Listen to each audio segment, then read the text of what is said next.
Again, what's up? It's Chris Hand. How are you? I want you to be a part of the show. Super text line is open. 615-737-9986. Mac is here. How are you doing, Mac? Doing great. Happy hump day, Chris. Wow. I know you hate that. That's so cheesy. I know you hate that so much. I hate the extra cheese. I can't help it. There's only two things on this show that I don't approve of. It's Kamala Harris's laugh and hump day references. Dang it. All right. There's a lot of stuff on this show I don't approve of. Yes. Actually, to be clear. But just meaning, like, there's only a couple things I don't want to do on the show. And it's Kamala's laugh and hump day. Kamala was actually giving a speech today, or yesterday. So I'm going to break the other rule that we have later on. Oh, no. She laughs. She does. Of course. Yeah. She's so funny. I mean, she's just... Oh, what a joke. Also, speaking of jokes, that's a radio segue for you. Speaking of jokes, the president was at the Grand Canyon yesterday to give a big speech on the climate crisis and a new national monument and how they're not going to be digging for uranium anymore. All the things. But this is the left for you. This is the Democrat Party. You're coming to give a speech on climate crisis, and you show up in like a 15-car motorcade after flying there on your humongous jet. You're going to talk to people about going green. Classic. Absolute classic. Yeah, so the president shows up in a ridiculously large motorcade, and then he's doing like a tour of the Grand Canyon. And I'm watching this, and I'm like, granted, I watched after the fact, so I know he didn't. But if I was watching this in real time, I would have been like, that guy is going to trip and fall into the Grand Canyon. Luckily, his handlers were right there, just a couple steps in front of him in case he did get sandbagged again and went into the Grand Canyon. They would have saved the man. And then he leaned on one of his old jokes while he was at the edge of the Grand Canyon. He yelled to somebody, "Don't jump." Yep. And the guy that he yelled it at got it on video. So this is that. Don't jump. Promises. Do you hear what he said at the end there? what did he say? The guy said, "No promises." Listen one more time. He says, "Don't jump." And then you hear the guy go, "No promises." And then you hear his wife go, "Oh, stop it." Don't jump. Promises. That would have been me and my wife. Like, I'm probably gonna. No, I think I want to, though, because of you.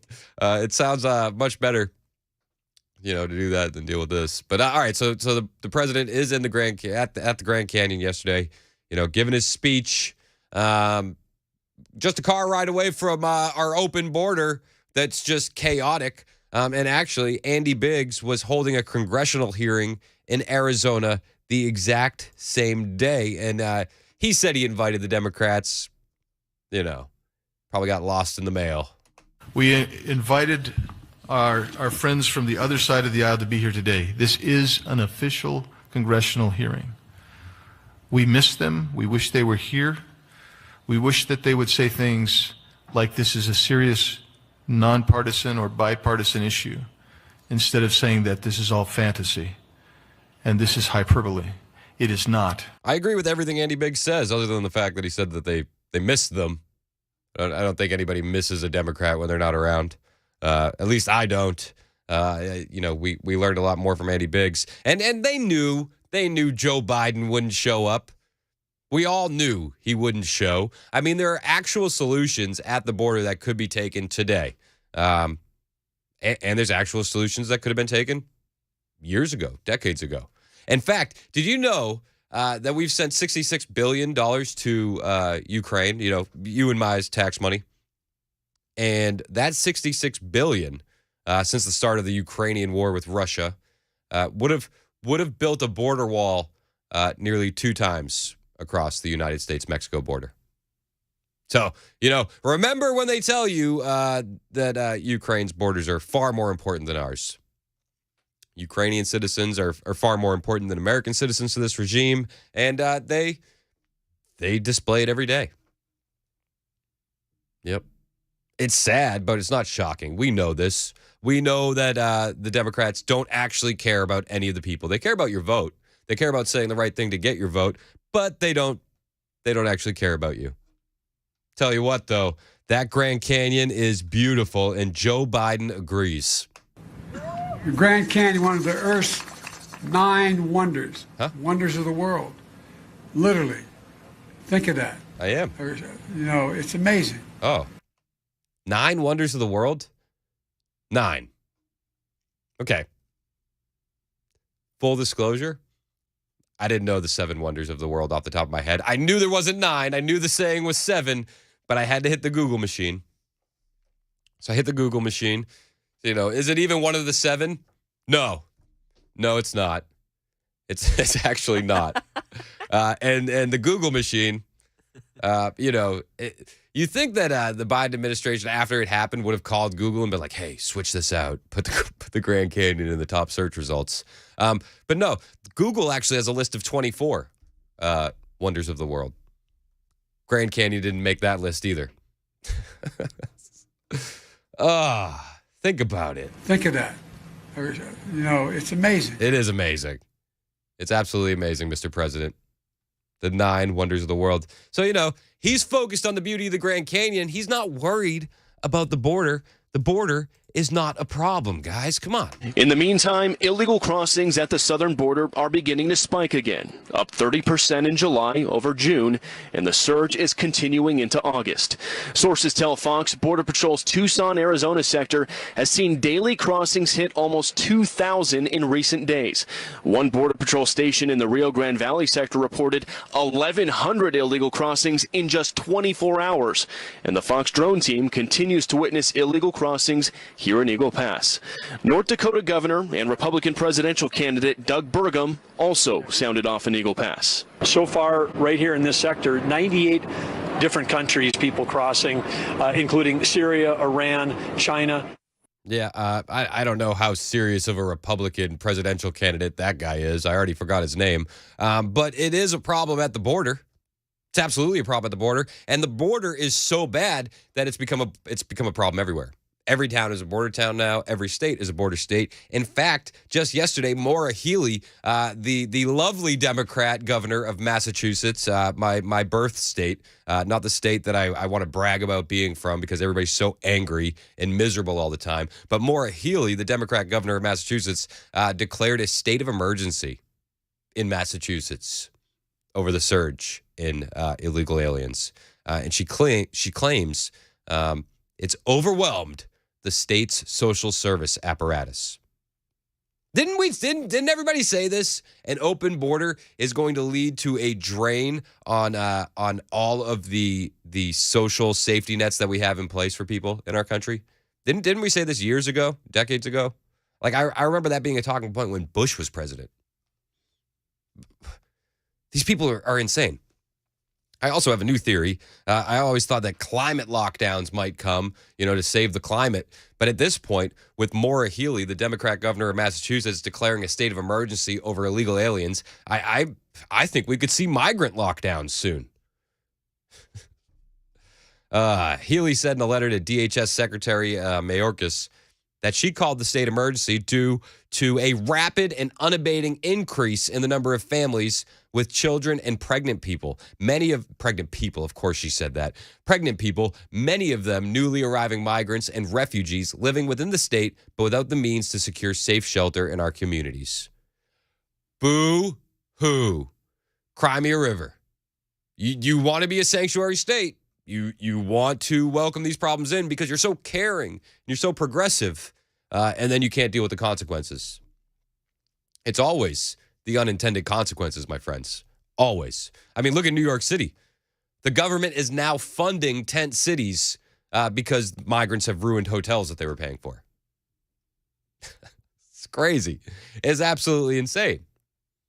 So New York City, you got tent cities paid for by the government, and legal immigrants in New York City are protesting.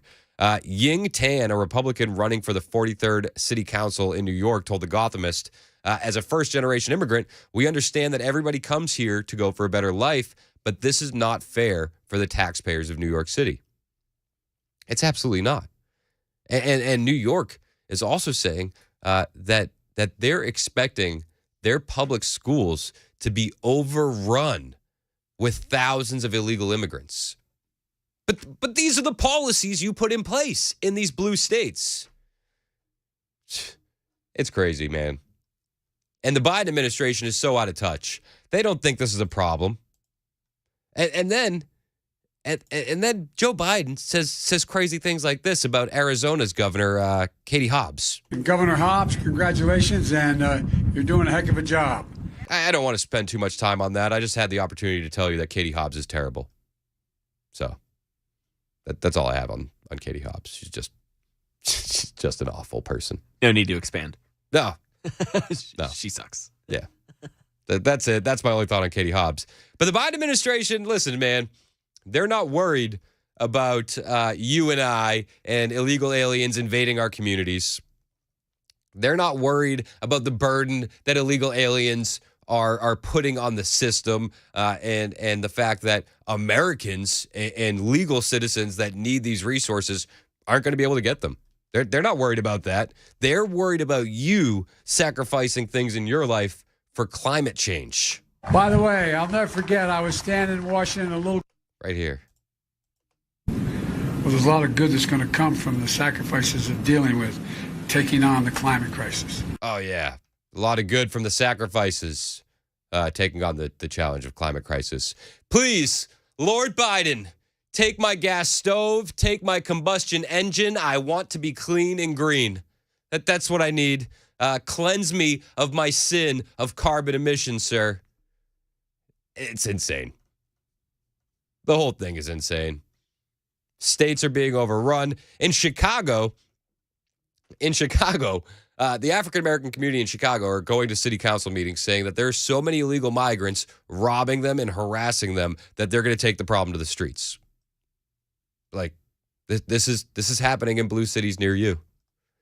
And it could be happening in our blue cities too. You know, Ken Weaver talks about the WeGo bus dropping off the homeless in Murfreesboro. How long until they're dropping off migrants? We're already seeing them flown into Chattanooga under the cover of nightfall. It's happening. It's absolutely happening. And then the weirdest thing happened at the Joe Biden speech. Just the absolute weirdest thing. By the way, I'll never forget, I was standing in Washington, a little girl walked up to me, I could see her daddy say, go up and say something to the president. I would imagine that the dad said, don't go near that man. And then when she started walking toward him, he's like, stop, come back. By the way, I'll never forget, I was standing in Washington, a little girl walked up to me, I could see her daddy say, go up and say something to the president. She walked up, she said, Mr. President, would you take care of Bear's ears for me? What? And I didn't know what she meant when she said it. Would you take care of Bear's ears for me? Well, we took care of her and we gave her the signing pen. Okay. Bear's ears. Like an Indian reservation. Ah. Got it. That's cute. I was really tempted to just stop the clip at right here. She walked up and she said, Mr. President, would you take care of Bear's ears for me? I was really tempted to just leave off the ending because the man just sounds so ridiculous. Would you take care of Bear's ears for me? But I didn't want to take out the context. But I mean, seriously, I can't imagine any good father would say, hey, go up to the president. He's going to take a sniff of your hair and you can ask him a question. After the press conference, Joe Biden literally stands up at the podium, does a 360 spin, salutes the crowd, and then gives a thumbs up. And just stands there with a blank stare. That's our old resident in chief, you guys. 1037 just texted in, I'll take stuff that never happened for $500. What? You don't think that happened, 1037? Say, go up and say something to the president. She walked up and she said, Mr. President, would you take care of Bear's ears for me? I don't know. Sounds pretty real. Sounds legit. 7793 said, liar, liar. 9858 texted in Dan. He said, it is a scary situation. All they have to do is shut off the food to the millions of illegal fighting aged men, an instant chaos crime wave. And when they cut off the food to the homeless street addict, the fentanyl to the homeless street addicts, it's the zombie apocalypse and the purge. Those illegals are going to feed themselves the primitive way. I know it's tongue in cheek, Dan, 9858, but you're not wrong. We are so close to descending into chaos because of what's happening at the border, what's happening with the homeless, what's happening in general in our country. Thanks, Joe. Really appreciate it. It is 9:20 on Super Talk 99.7 WTN. My name is Chris Hand. Hang out with us. It's the Chris Hand Show.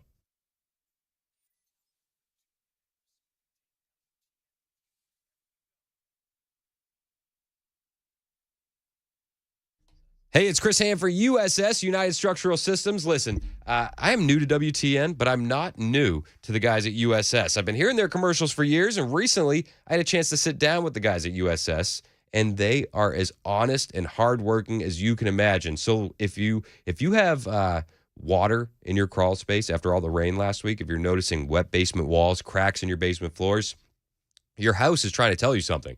So give USS a call to check it out. 615-488-7855. They have 25,000 satisfied customers, and I'm confident you can be number 25,001. And they'll help you with anything you need, whether it's concrete leveling or any of your waterproofing needs. The guys at USS have you covered. They guarantee their best. Call USS. They take the stress out of home repair. USS, keeping homes dry and stable. 615-488-7855 or online at USSTN.com.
Americans kidnapped in Haiti update. A 90-year-old U.S. senator takes a fall. And in Nashville, Covenant School parents just wrapped up a news conference on the upcoming special legislative session. Details at 9:30 on Super Talk 99.7 WTN. Thank you, Ken Weaver. And don't forget, guys, the Grand Canyon. Amazing. Yeah, just got to look out for bugs. Yeah, exactly. The Grand Canyon, one of the Earth's 9 wonders. Wonders of the world. Literally. Think of that. I am. You know, it's amazing. The man is an absolute wordsmith. You know, I made a joke a minute ago about Biden possibly falling into the Grand Canyon if he didn't have the Secret Service 3 feet in front of him. Larry made a joke. He said the Grand Canyon would have spit Biden back. 2936 said, I thought there were eight wonders of the world, but Andre the Giant is gone. Yeah. And China was the 9th wonder of the world at one time. Just a little wrestling reference for you. Keith said, is the southern border one of the 7 wonders of the world? 6442 said, the 8th wonder, how Joe Biden became president. So the 9th wonder can be the Grand Canyon. That's good. I love the super texters. So good. So good. All right. Another thing that I keep getting on the super text line. Everybody keeps calling me saying that I sound like Scott Van Pelt from ESPN. It's every day. Every day I'm getting at least like 2 or 3 texts saying I sound like Scott Van Pelt. Which is a great compliment, by the way. Yeah, I guess. Fantastic broadcaster. Is he? Oh, he is just the classiest, most professional broadcaster. Yes. All right. Well, that's cool. It's a good compliment. I don't watch much sports ball. No, that's fair. So I know you're up on it. You're hip to the sports guys, Mac. No, he's a beast. I mean, I don't know. Ken's busy back there, but if someone told me that it sounded like Scott Van Pelt, I would be through the moon. So you should feel great about it. I'm through the moon now, Mac. through the moon. Thank you for clearing that up. I wasn't sure if it was like a diss or like a it's compliment. great. All right, cool. It's great. All right, somebody said I sound like they're going to start calling me Chris Handpelt. Chris Handpelt. Oh, that's awesome. All right. That's all I got. It is 9:20 on Super Talk 99.7 WTN. Ken Weaver's here, and he's got the news.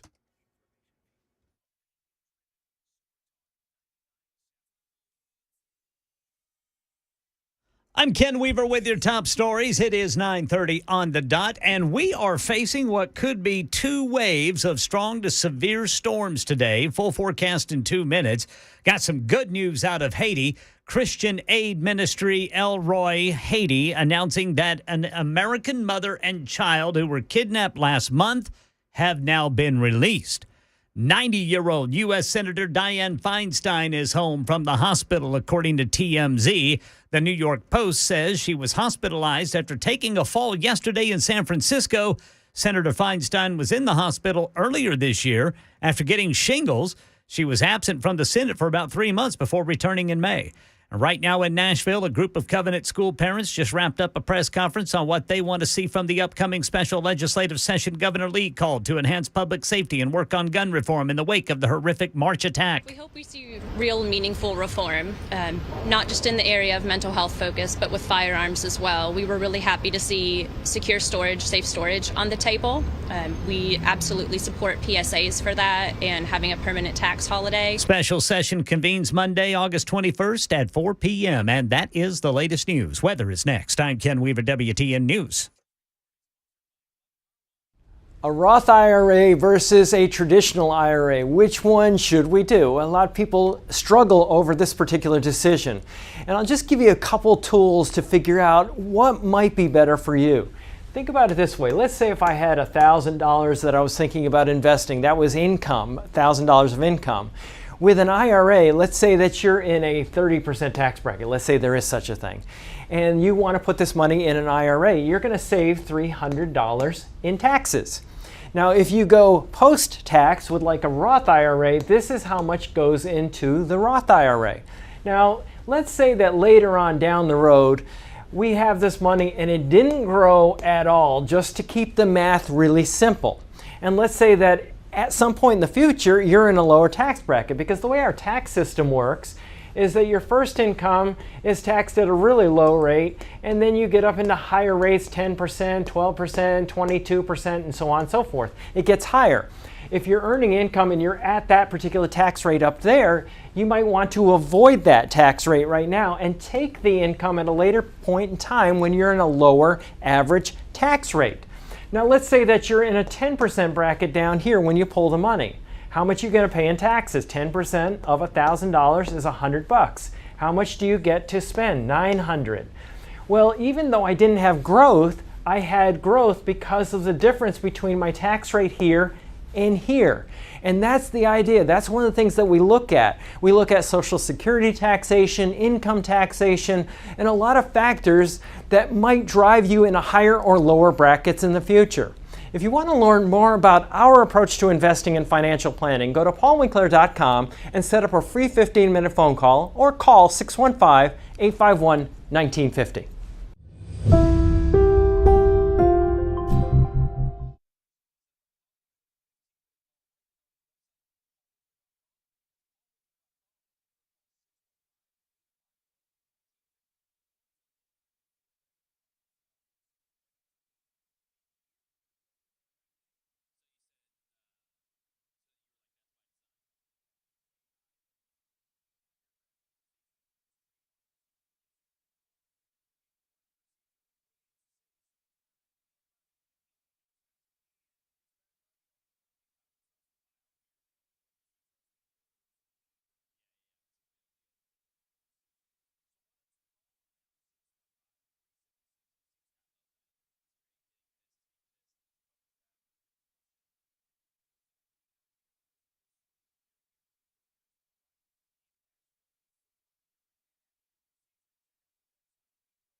Super Talk 99.7 WTN. My name is Chris Hand.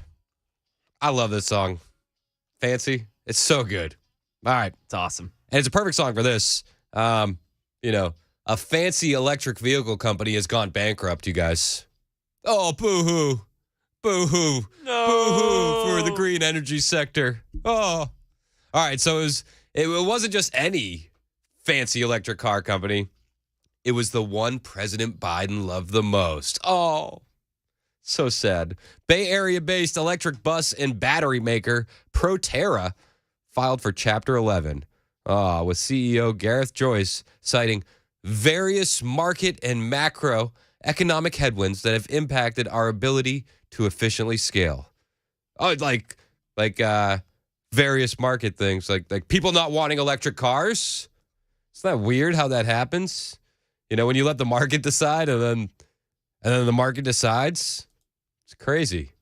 It's so weird. The EV firm, electric vehicle, that's the slang. That's how the kids are saying it. The EV firm, which sold more than 1,300 electric buses to public transit systems in the U.S. and America's Hat, Canada, was valued at $1.6 billion when Biden took office in January 2021. But it closed with a market value of $362 million. Whoo! Pride always comes before the fall, my friends. Pride comes before the fall. In 2021, President Biden actually pledged more than $10 billion from his $1.9 trillion bipartisan infrastructure plan towards zero-emission transit and school bus programs. He promoted Proterra several times since taking office. And you know what? Whatever. They're bankrupt now. President Biden celebrated investments in green energy today, but he made no mention of the electric vehicle company he promoted not that long ago, which is now filing for bankruptcy. Yeah, it's so funny. The same day he gives a speech at the Grand Canyon on green energy, being so clean, it's the same day that the electric bus company that he was heavily pushing goes bankrupt. Awesome. And this was President Biden back when he was like one of the biggest believers in the electric bus company. This was his thoughts on how these guys were doing just a few months ago. We ought to be the single most significant suppliers of electric buses and vehicles in the world. You guys are getting us in the game. It's going to make a lot of difference. Oh, except they weren't, and it didn't. Spoiler alert. The president says, you guys are getting us in the game. It's going to make a difference. It didn't. They didn't. All right. Oh, geez. You know, I don't even really blame President Biden for backing the electric bus company. I blame Kamala Harris because she always uses electric buses as one of her word salad talking points. In places like St. Cloud, Minnesota, CWA workers are building electric buses so people can get where they need to go. Yep. Gas buses could also get people where they need to go. Bicycles could too, and skateboards. You know, anything with wheels could get you could walk. You could also walk. But that's her talking point on electric buses, that they'll get you where you need to go. So people can get where they need to go. Yep. It's a solid talking point. You can't poke holes in that kind of logic from the best female vice president we've ever had in the country. One thing that I did find was odd was that Energy Secretary Jennifer Granholm was actually on the board of Proterra before she joined the Biden administration. The president's energy secretary, Jennifer Granholm, sat on Proterra's board before taking on the cabinet position. Granholm also sold $1.6 million worth of shares in the company in 2021, which the Energy Department said was above board and met its ethical standards. Well, I don't think it's hard to meet the ethical standards in the Biden administration.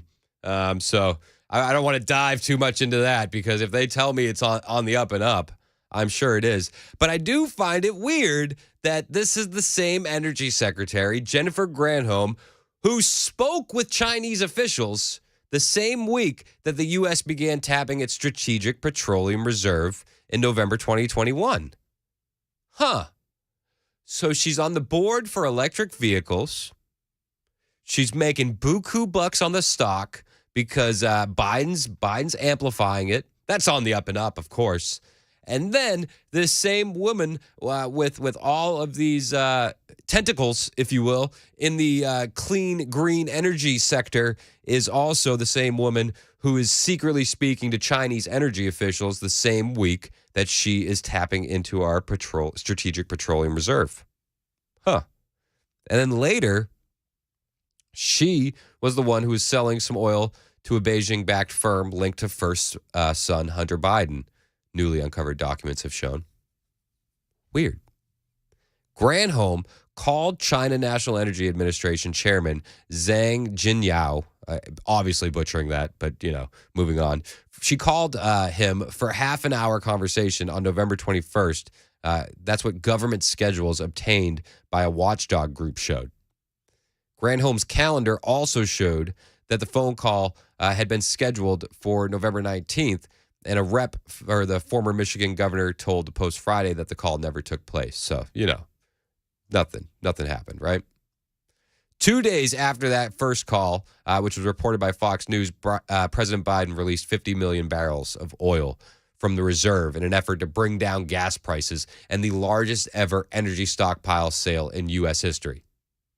This woman was on the board of Proterra, makes big money selling their stock when she becomes energy secretary, dumps our strategic oil reserves, and then, gets a job with the Biden administration after making that money to just then dump our oil reserves. Crazy. But, need I remind you, it was absolutely on the up and up. Which the Energy Department said was above board and met its ethical standards. It met the ethical standards, so let's not look into it too much, you guys. But the big problem here with the electric bus company going out of business is that, guys, nobody wants electric cars. People don't want them nearly as much as the government wants them to want them. I mean, the right way to have cars is for us to be free to choose what car we want. EVs have range issues. They have cost issues, even with subsidies. And the thing that's looming is they have a huge issue in terms of burdening our grid. Yeah, going to burden our grid. Absolutely. We cannot sustain, if everybody had an electric car, we couldn't sustain it. And they also don't tell you that a lot of the electricity is made by burning coal. Okay. None of this is clean and green energy. This is outsourcing emissions. But, what do I know? What do I know? 615-737-9986 if you want to be a part of the show. 7173 texted in. Our friend Michael said, Hunter Biden probably was able to give Granholm the Chinese official's direct phone number. Yep. You're probably right. Kathy, 1696, texted in and said, Chris, it's easy to meet the ethical standards when there are no ethical standards. Kathy, this is it. You're right on the nose. When the standards are low, the standards are met. John texted in, said, Chris, stop the presses. Newsflash. Buses get people where they need to go. Wow, Kamala gets it. She does, John. She absolutely does. 2936 said, when Kamala was a little girl, she would have loved electric school busing. So funny. Terrible. Todd said, okay, what's the lady's name? I just started listening. Todd. The show starts at 9, Todd.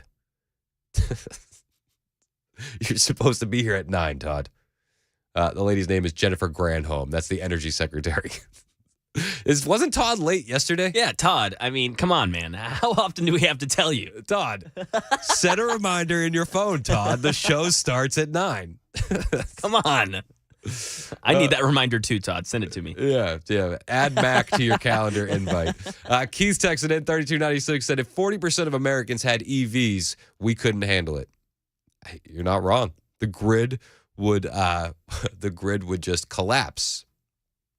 5338, Chris, I blame Biden at every turn. Government should stay out of the private sector. It's not their job to pick winners and losers. The track record is 153 on the loser side. Yep. I agree. The government should not be telling us about any of this stuff. They shouldn't. They shouldn't be having a horse in the game because the companies are just loser companies. I mean, listen to this statement from Proterra, the electric vehicle company that Joe Biden so heavily promoted, that Jennifer Granholm was on the board for before becoming our energy secretary. Listen to their loser statement about going bankrupt. In a statement, Proterra's CEO blamed its bankruptcy filing on, quote, various market and macroeconomic headwinds. For now, the company says it'll keep paying its employees, vendors, and suppliers. Oh, it's not our fault. It's various market and macroeconomic headwinds, said the man in the suit that's still collecting a check. Unbelievable. Brent texted and said, you just have to have the courage to imagine what could be, unburdened by what has been. Brent, that's deep. Thank you for the text, Brent. 615-737-9986. Todd said, I just got off my mail route. I listened to you, all of y'all. I'm done. LOL. Todd, get to work earlier, man. I'm not worried about what time your boss tells you to show up, Todd. I want you to show up on time for me and Mac. Come on, man. We've only asked one thing of you. Be here at 9. We're online. We're on air. We're everywhere. You don't have an excuse. We're everywhere you want to be, Todd.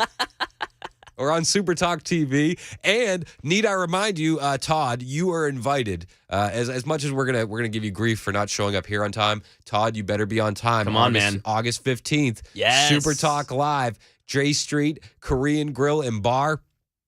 Hendersonville, 6 o'clock. Brian Wilson's going to be doing his whole show out there live. And then the whole crew's going to be there. Dan, Matt Murphy, myself, Brian Wilson, Johnny B, Pamela Furr, and you, Todd, you are going to be there as well. I know you're going to make it because that's what friends do for each other. So get your tickets now, 997WTN.com, and you can use the promo code Chris to save $15 on tickets. It is $9.50 on Super Talk 99.7 WTN. My name is Chris Hand. Thank you for being a part of the Chris Hand Show.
Good news out of Haiti. Here in Nashville, Covenant school families react to the special session officially called to enhance public safety and work on gun reform. These stories and more coming up at 10 on Super Talk 99.7 WTN. Thank you, Ken Weaver. My name is Chris Hand. I love it when you are a part of the show. Always feel like you can join in with us. 615-737-9986. I love the Super Text line. I love crowdsourcing the funny. I love crowdsourcing the information and having thought-provoking questions from you guys. It's literally, me and Mac were talking about it off the air, literally one of the favorite parts of our show. Oh, easily, man. I mean, I think it's needed for our show. 100%. We need you guys. 100%. Also needed these days in the current political climate is Donald Trump. Donald Trump is needed. This is Trump on recent polls happening around the country. In the recent Rasmussen poll, we're up 44 points with Trump at 57, Ron DeSanctimonious at 13. Okay. All right. Nice. And the rest of them down in single digits. Single digits. But then he goes on and he starts really digging into these guys. No, it's horrible. You get indicted for nothing. Can you imagine a guy? Let's indict my opponent. This becomes a third world country. The latest Morning Consult poll has us far ahead. We're at 59%, and the others are at like 12. One is at 12. I think that's DeSanctimonious, but he's rapidly being caught by Ramaswamy. Who's good? No, Christie's he's eating right now. He can't be bothered. Did you hear that? He said Chris Christie's eating right now. He can't be bothered. Here, let me amplify it for you, Mac. He's eating right now. He can't be bothered. Absolute madman. Hold on, wait. It gets even better. Listen to this. Sir, please do not call him a fat pig. That's very disrespectful. Don't call him. We don't do that here. See, I'm trying to be nice. Don't call him a fat pig. You can't do it. The Republican Party's not for name calling. You can't do that. So now, because you're not allowed to do that, and therefore we're not going to do it, okay? We want to be very civil, right? Let's be civil, you guys. Chris Christie's civil, so let's be civil, too. Chris Christie actually is such an absolute cheeseball. Do you know what he did when he met President Zelensky of Ukraine? Do you know? No. The man handed him, I kid you not, this is a real news story, handed him handwritten lyrics from Bon Jovi for Living on a Prayer. That really happened in real life. Could you imagine Chris Christie just like waddling over to you as your Zelensky? He's like, it's like, what is this? It's a framed photo? He's like, I'm here for money, dude. I'm not here for framed photos of 80s pop icons. What? Yeah, so that's what he gave him. He said this song served as an inspiration for a lot of the citizens in Odessa as they were preparing for the invasion by the Russians. That's what Christie told CNN on Sunday. So Chris Christie keeps it civil. He's out here giving gifts, and we're gonna keep it civil too in the Republican Party these days. Okay? You can't do that. So now, because you're not allowed to do that, and therefore we're not going to do it, okay? We want to be very civil, right? Let's be civil. It's the Chris Hand Show on Super Talk 99.7 WTN.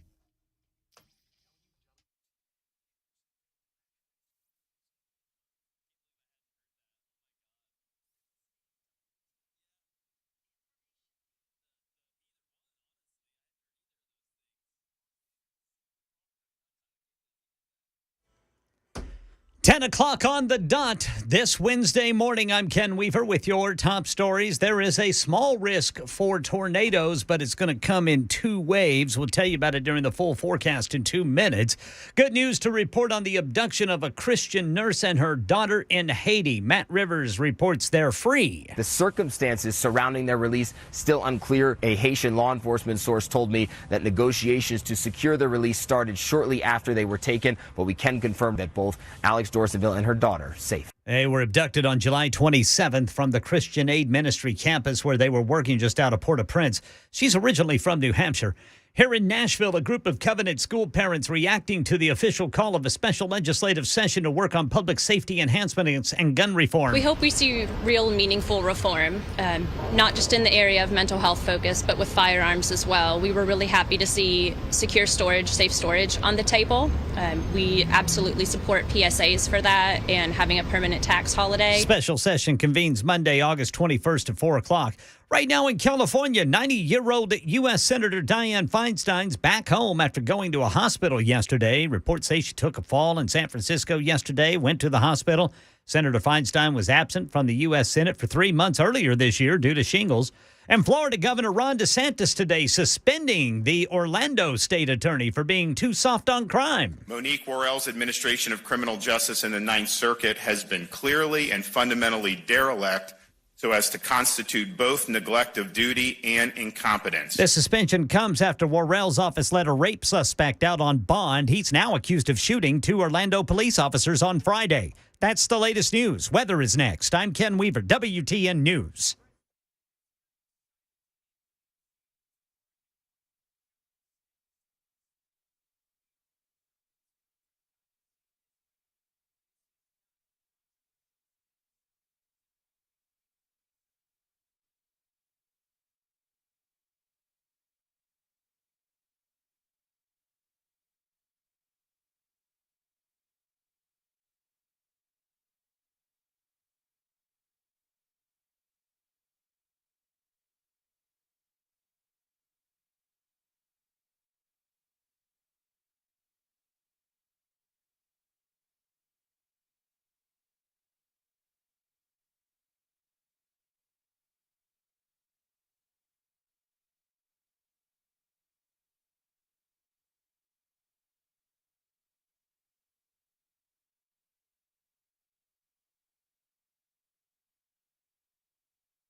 It is Super Talk 99.7 WTN 10:04. Chris Hand here with you.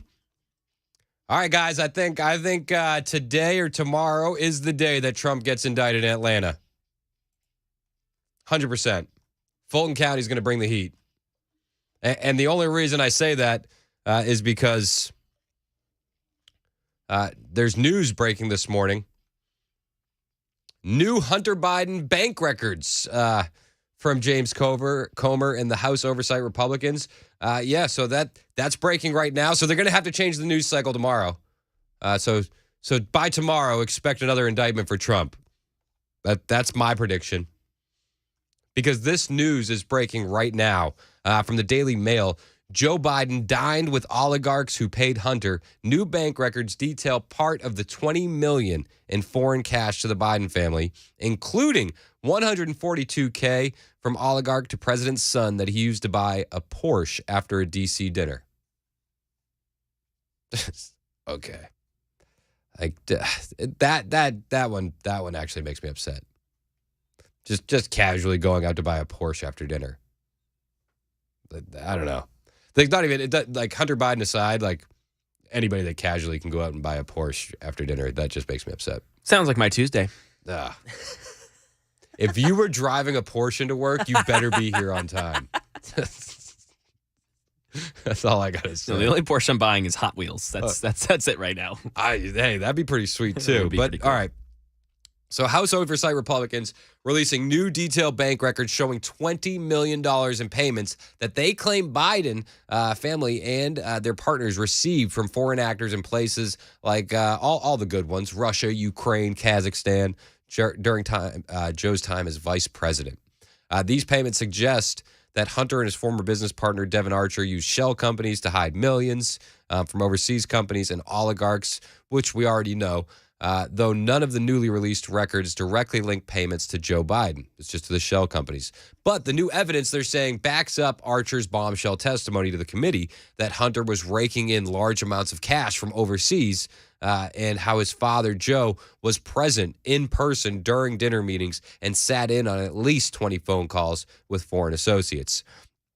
And if you remember from the the Devon Archer, Tucker Carlson interview, Devon Archer said, I'm going with 20. I'm going with 20 calls. That's the number I'm going with. So we can all assume it was many, many more. And we got word that Hunter used $142K wired from a Kazakh oligarch to his shell company to buy a Porsche before setting up a dinner with his father, new bank records show. So, yeah, a dinner with Joe Biden only costs you a Porsche. The bank records also reveal links between Russian billionaire Yelena Baturina, again, I'm probably butchering that stuff, and the Biden family, as well as detail $1 million yearly payments to Hunter and Archer for their positions with Burisma. You know, their positions as directors on the board of directors. So, Hunter's shell company was wired $142K. He used that exact amount of money to buy a Porsche. Then he set up a meeting with his dad. The documents show Baturina, the wife of the former Moscow mayor, who you remember Trump called out Biden in the debates about. You took money from the Moscow mayor's wife. Wired $3.5 million to Rosemont Seneca Thornton, a shell company belonging to Hunter and Archer, in February of 2014. $750,000 was transferred directly to Archer right after that, and the rest was used to fund a new company, Rosemont Seneca Bohai. The bank record shows a transfer of $3.5 million on February 14th, 2014, and a transfer of $2.7 million to Rosemont Seneca Bohai on March 11th, 2014. Then on March 25th, 2014, there were two separate transfers, one for $2.2 million and another for $200,000 to another Rosemont Seneca Bohai account. So they're moving the money around to shell companies and accounts, and they have the receipts. Archer and Hunter used Rosemont Seneca Bohai to receive other personal foreign payments like those from Burisma. Now Republicans on the committee are claiming Hunter Biden transferred that money to another Rosemont Seneca Bohai account that he and Archer had access to. Then Vice President Biden attended a dinner with Baturina, the Russian mayor's wife, Hunter and Archer, and other at Cafe Milano in Washington, D.C. in the spring of 2014. Okay. Good to know. Just casual dinner. Just nothing to see here, guys. The Democrats knew this was coming. That's why we saw the pivot of, we never talked about business to, okay, he was not involved in the business to, okay, he was on the phone, but he talked about the weather to, just last weekend. Okay, it happened, but none of it was illegal because they knew these receipts were coming out. And the receipts always come out. There's like an old saying, a lie can go around the world before the truth can get up and put on its pants. I think the actual saying is shoes, but I prefer pants. I think it's more fun. Yeah, it's way more fun. Way more fun, right? But another receipt shows how a Kazakhstani oil oligarch, Kenis Rakishev, used his Singaporean company, Novitas Holding, to wire Rosemont Seneca Bohai $142K, the exact amount of Hunter's sports car he bought the next day. So it's just, normal things, right? In 2018, Hunter took photos of himself driving that same Porsche 172 miles per hour in Las Vegas while smoking crack behind the wheel in a residential area. So he put it to good use at the very least. During his testimony before the committee, Archer said he did not know the purpose of the wire.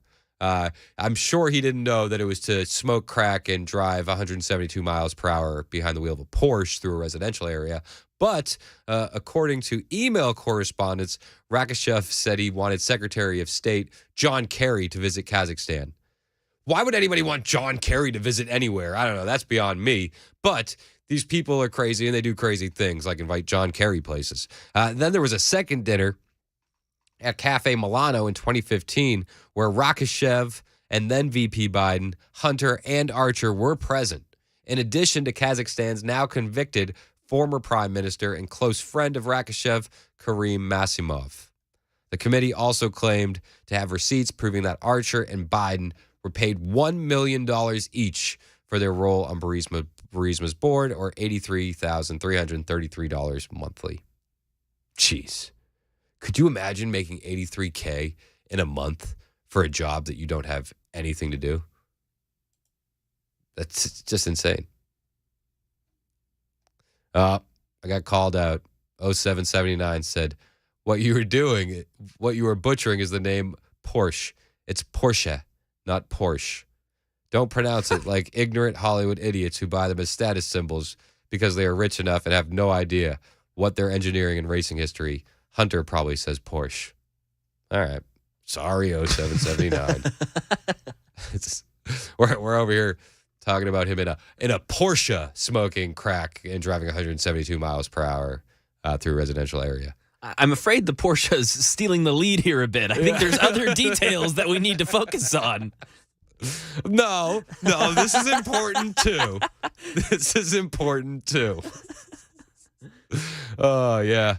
The Porsche. If I was going to smoke crack and drive 172 miles per hour through a residential area, I would want it to be in a Porsche too. 100%. 100%. Like, full stop. There's not many other cars I would want to do that in. So that's the latest on Hunter Biden and his Porsche. And we're probably going to see Trump indicted tomorrow. That's the only thing I can come up with. That's coming.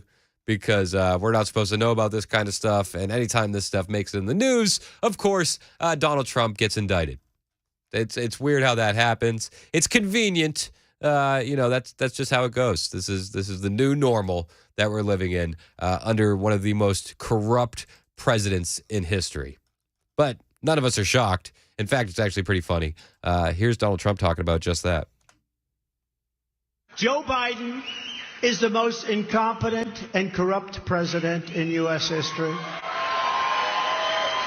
The Biden crime family was taking in money from China, Ukraine, Russia, all these places he has to deal with, and so many others.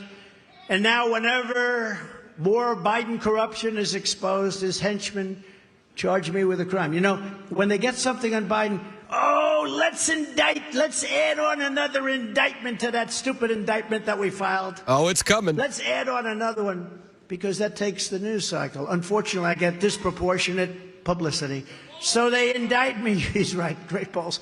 So when they want to keep something, they say, oh, man, they got Hunter again.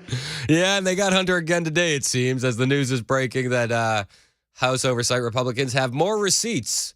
And, of course, like the president, former President Trump, number 45, just said, more indictments will come. That's how they operate. And don't be shocked. Don't be shocked when it does happen. They're going to try and change the news cycle. Maybe by mid-afternoon. By the time Brian Wilson hits the air, we could have another Trump indictment. That's the way this works. Wow. Right?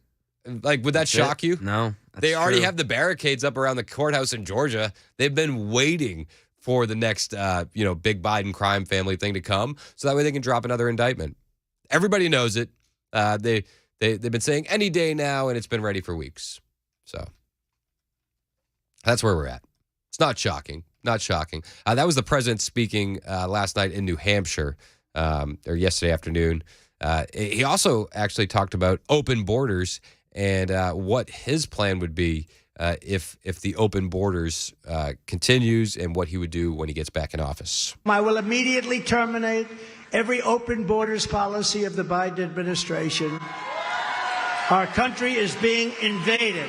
Following the Eisenhower model, we will use all necessary state, local, federal, and military resources to carry out the largest domestic deportation operation in American history. Got it there. Mac, are you familiar with the Eisenhower model of deportation?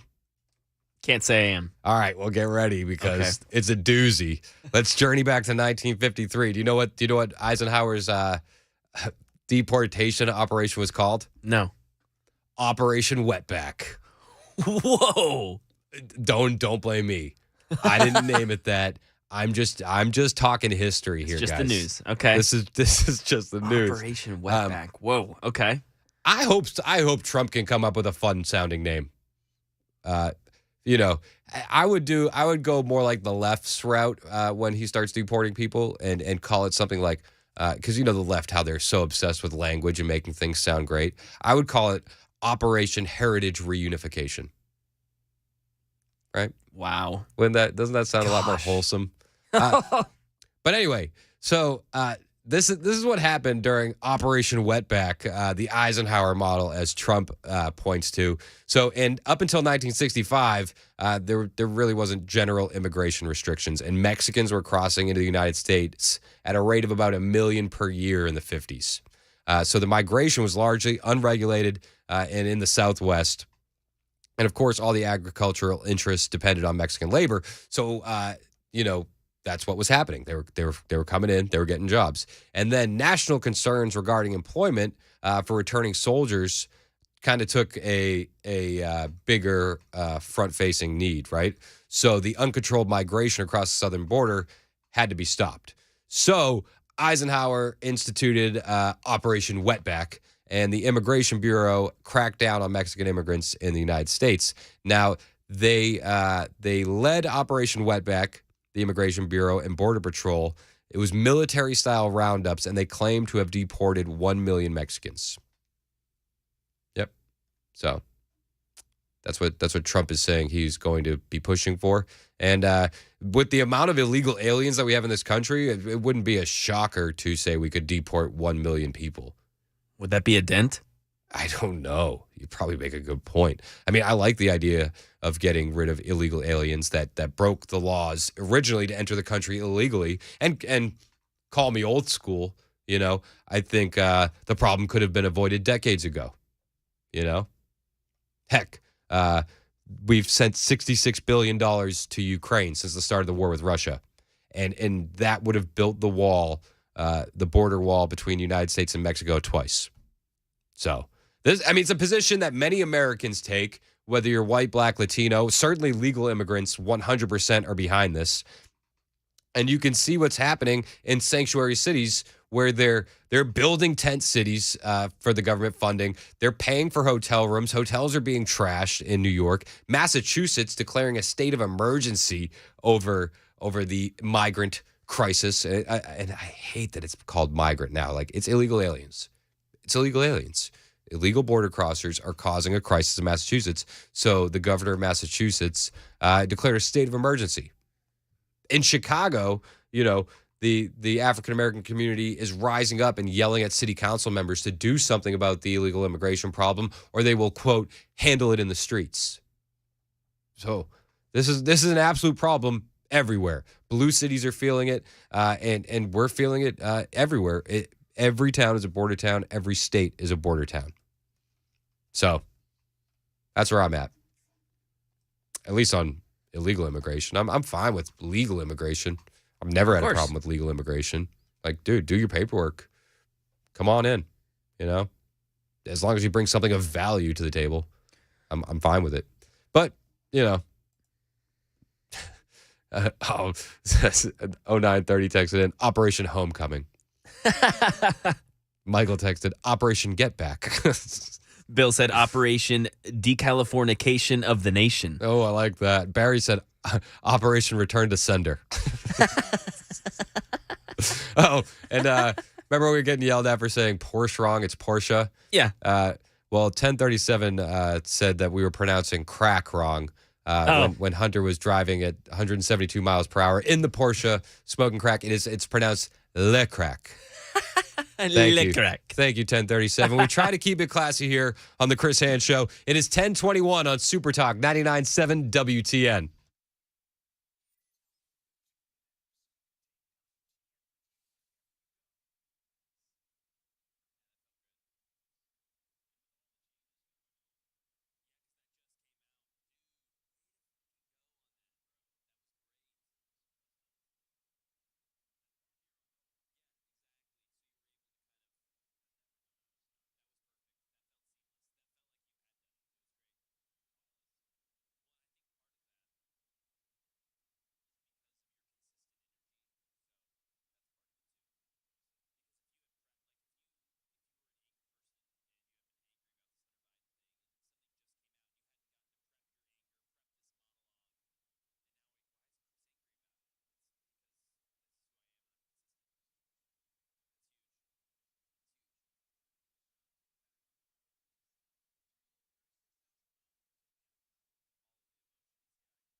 Got a crash in the Belmont area. It is blocking the off-ramp from 440 eastbound to Hillsborough Pike. We're under threat of severe weather. Covenant school parents have reacted to the officially called special legislative session on public safety and gun reform.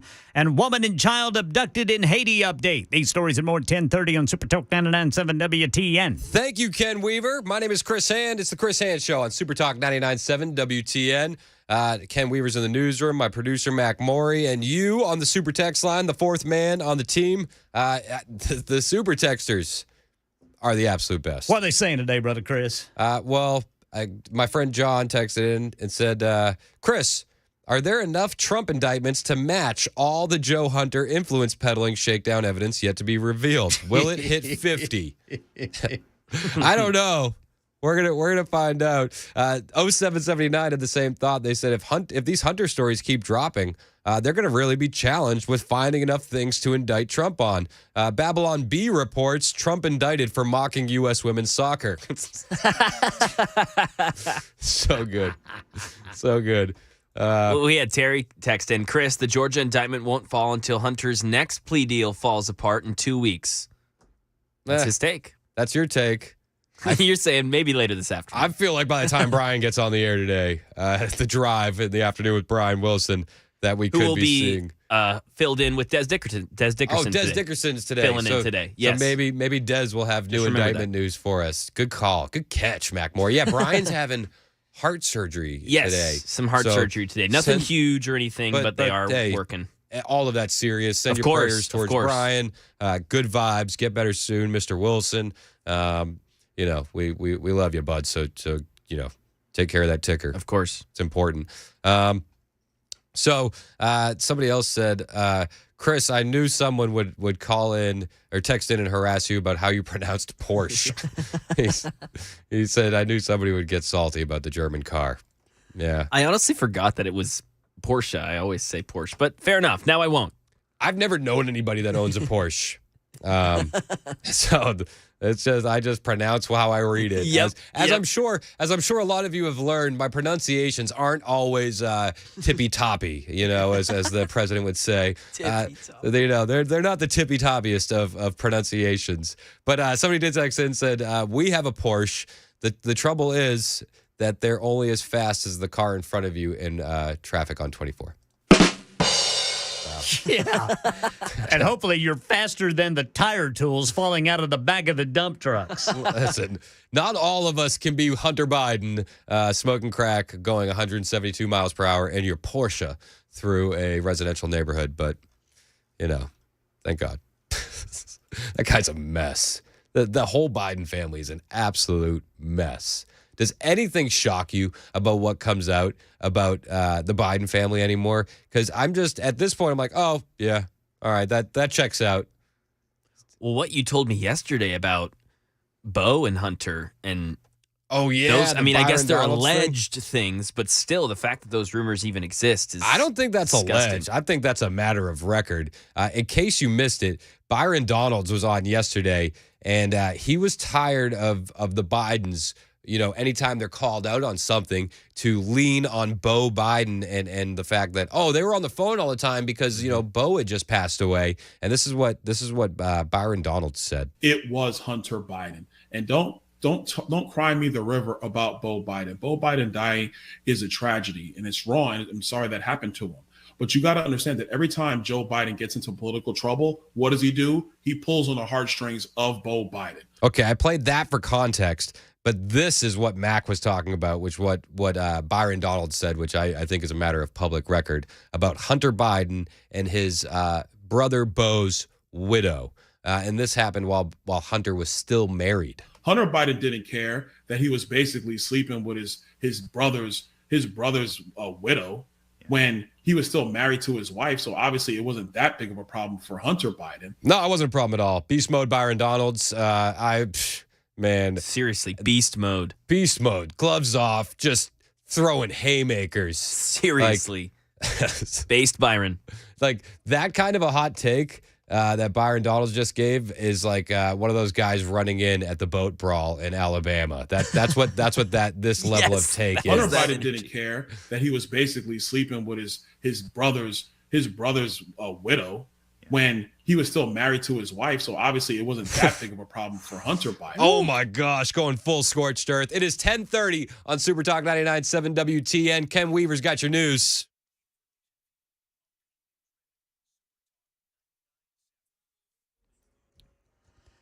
.30 on the dot this Wednesday morning. I'm Ken Weaver with your top stories. We are facing 2 rounds of what could be strong to severe storms. Full forecast and traffic in 2 minutes. Speaking of traffic, let's just give it to you right now. In the Belmont area, got the off-ramp blocked from 440 eastbound to Hillsborough Pike due to a crash.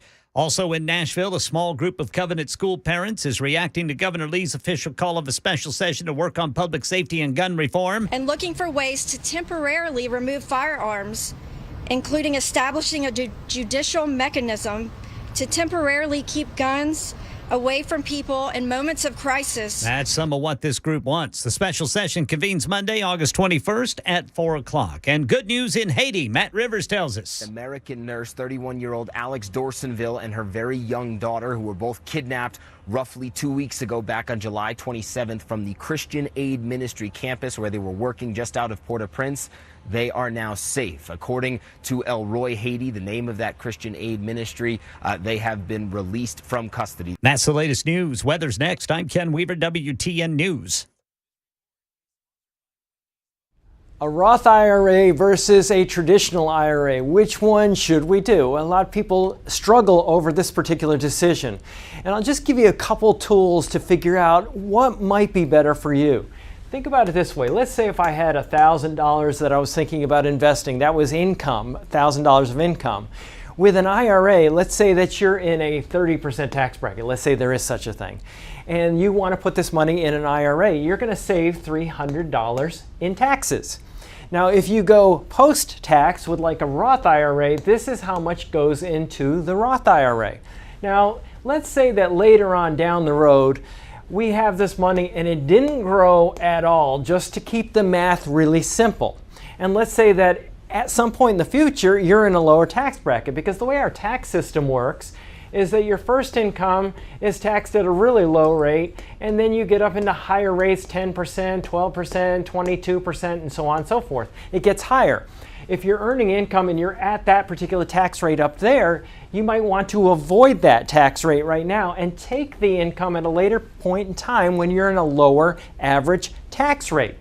Now let's say that you're in a 10% bracket down here when you pull the money. How much are you going to pay in taxes? 10% of $1,000 is $100. How much do you get to spend? $900. Well, even though I didn't have growth, I had growth because of the difference between my tax rate here and here. And that's the idea. That's one of the things that we look at. We look at Social Security taxation, income taxation, and a lot of factors that might drive you in a higher or lower brackets in the future. If you want to learn more about our approach to investing and financial planning, go to paulwinkler.com and set up a free 15-minute phone call or call 615-851-1950.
Super Talk 99.7 WTN. What's going on? It's Chris Hand.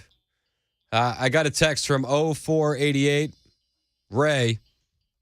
He was asking about the super text line. He said, is this thing working? Yes, Ray. Yes, it is. Hi, Ray. It is 10:35. My name is Chris Hand. There's going to be some rounds of some severe weather today. Make sure that you keep us locked on your radio because we'll have updates as the day goes along and, keep you and yours safe. We've been talking about new Hunter Biden charges, which probably means new, Trump indictments. And the Trump indictments, it's not shocking.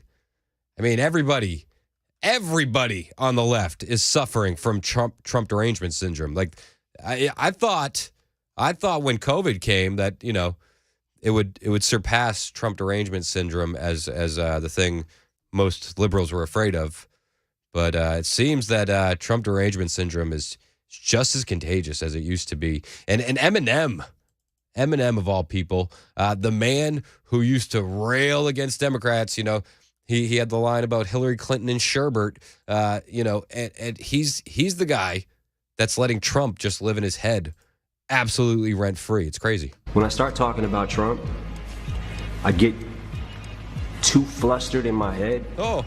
And the shit that I want to say, there's too many things I want to say at once. So sometimes I start talking and I'm not able to convey the message the right way because I just get flustered and frustrated. Oh, so he's just like every other liberal. Did I follow that right? You don't have anything actual of substance to say, Marshall. So you just get so flustered and just angry. Flustered and frustrated. Oh, poor guy. So what you're a millionaire and you're just gonna spend your time being flustered and angry by Donald Trump. I mean, the Trump derangement syndrome is real. I don't know who suffers from it more. It's either Eminem or Special Prosecutor Jack Smith, but it could be. I think Eminem's going for the lead. It sure seems. But Eminem goes on. It's not just Trump. He's angry at the base, and of course, old Marshall. Who never wanted things to be about race when he was the best rapper and he was white. He's got to make it a race thing. Watching him play to his base that thinks that he cares about them, and it's actually the people that he cares about the least. If you're talking about his core being, a majority white middle class. Oh, there it is. What I don't understand is how in the f do you feel like you relate to a billionaire who has never known struggle his entire freaking life? Oh, all right.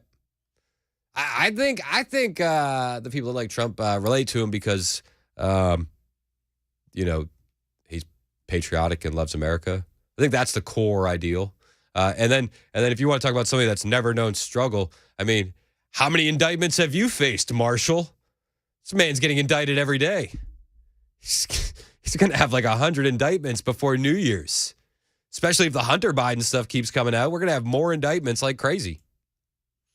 But Marshall, the thing that really galls me, if you will, is that you say the base is white people, right? Right, the base is white people. It's so funny. I came across quite a few videos of urban youth, and I feel like this needs to be really proclaimed. Democrats are losing the black vote. Full stop. You can see it with Ice Cube going on Tucker Carlson. You can see it when they're in Chicago railing against the illegal alien process. The LGBTQ alphabet mafia. Black folks are very conservative at the core, and believe it or not, they believe in two genders. And believe it or not, more and more African Americans are supporting Donald Trump. And I actually compiled some of this for Marshall's sake, so that way you can know it's not just his core of white middle class people.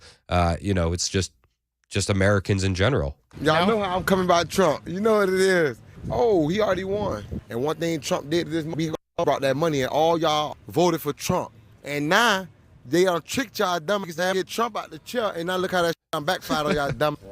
Trump got my back. Y'all know it's a spiritual warfare, man. Trump for life. If I had to ask you, was your life better off under Trump or Biden? I love Trump, for sure. You love him? Yeah, bring the money back. Bring the money back. My mama, everybody, my grandma voted for Trump. Everybody gonna vote for Trump. Oh, so you're saying Trump 2024? Trump, definitely Trump 2024. Okay, but it's just a middle class white base, right? It's just angry white people, Marshall.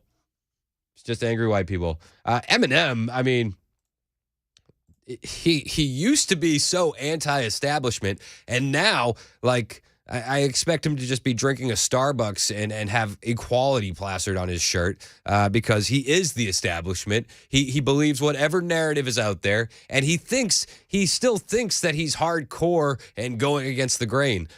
Everybody sees through you. Everybody sees through you, Marshall. And he thinks he goes on to say that he thinks that Trump supporters are brainwashed. And I disagree. I think it's the other way around. And I mean, listen to the man talk. I will say this: he talks a good one. Oh, see, he kind of agrees with us. I will say this: he talks a good one. And if you're in his base, you're a core. Let's say you're going to the rallies or whatever. You watch him on TV. You hear him talk. Okay. All right. Yep. There's part of me that understands, like, all right, he's somehow still got them because he's brainwashing them into thinking that something great is going to happen. Nothing's happening. Nothing is happening. Oh. I don't know, man. I get really flustered when I talk about it. He sounds flustered. He sounds like he needs a hug. Nothing is happening. Nothing's happening. But, I mean, let's not address the fact that Biden has just ruined the economy, left the borders wide open, has blue cities failing, has crime at an all-time high. Nothing is happening. I mean, nothing's happening in the economy without Trump as president.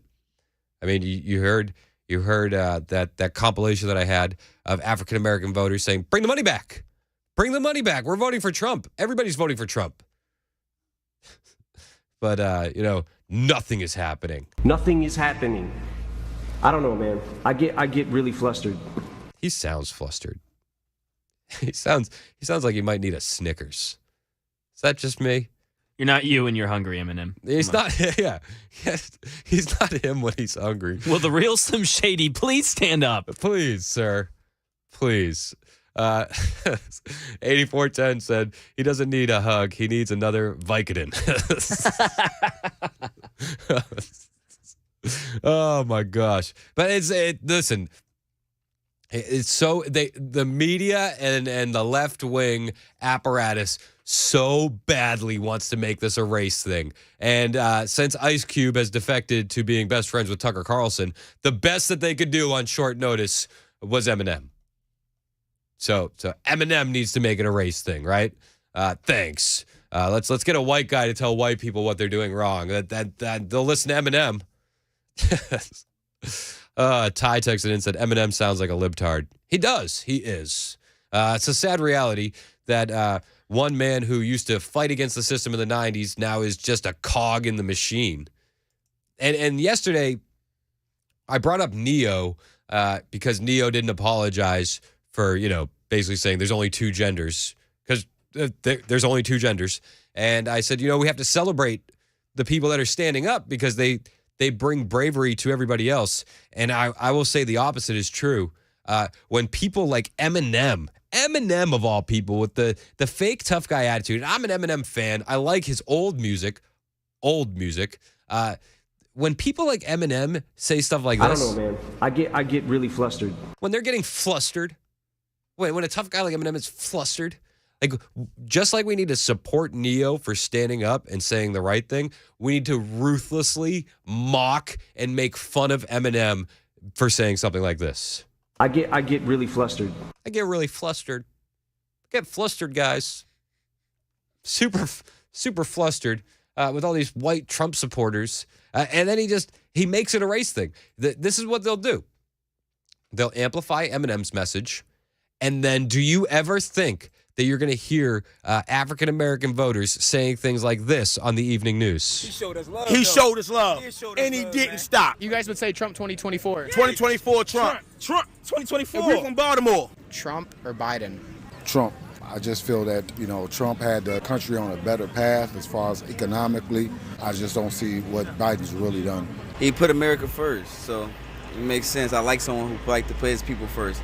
He want to generate money and income, help out businesses. I got a business. Biden ain't with all that. If Joe Biden was here right now, what would you tell him? Stop passing out everywhere. That's number one. Number two, vote for Trump. That's my favorite one ever. That one right there. Did you hear that, Mac? Listen to this. If Joe Biden was here right now, what would you tell him? Stop passing out everywhere. That's number one. That's number two, one. Vote for Trump. That's number one. If Joe Biden was here right now, what would you tell him? Stop passing out everywhere. That's number one. Number two, vote for Trump. Why? I love Trump. That's my boy. Oh, so you saying Trump 2024? Make America trap again. Would you say that your life was better off under Trump or Biden? I ain't gonna lie. Trump, my dog. Trump. Oh my God. Listen. I mean, this is where we're at in America. Man, yeah, dude. I said to my wife last night, I said, do you know that I'm gonna actually play a soundbite that says "Make America Trap Again" on Super Talk? I was like, can you believe the reality that we're living in? Insane. This is the reality of the Chris Hand Show. Make America trap again.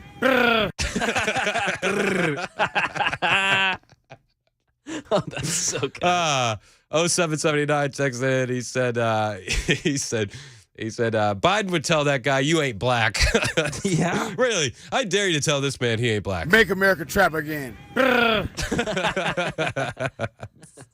Joe Biden might.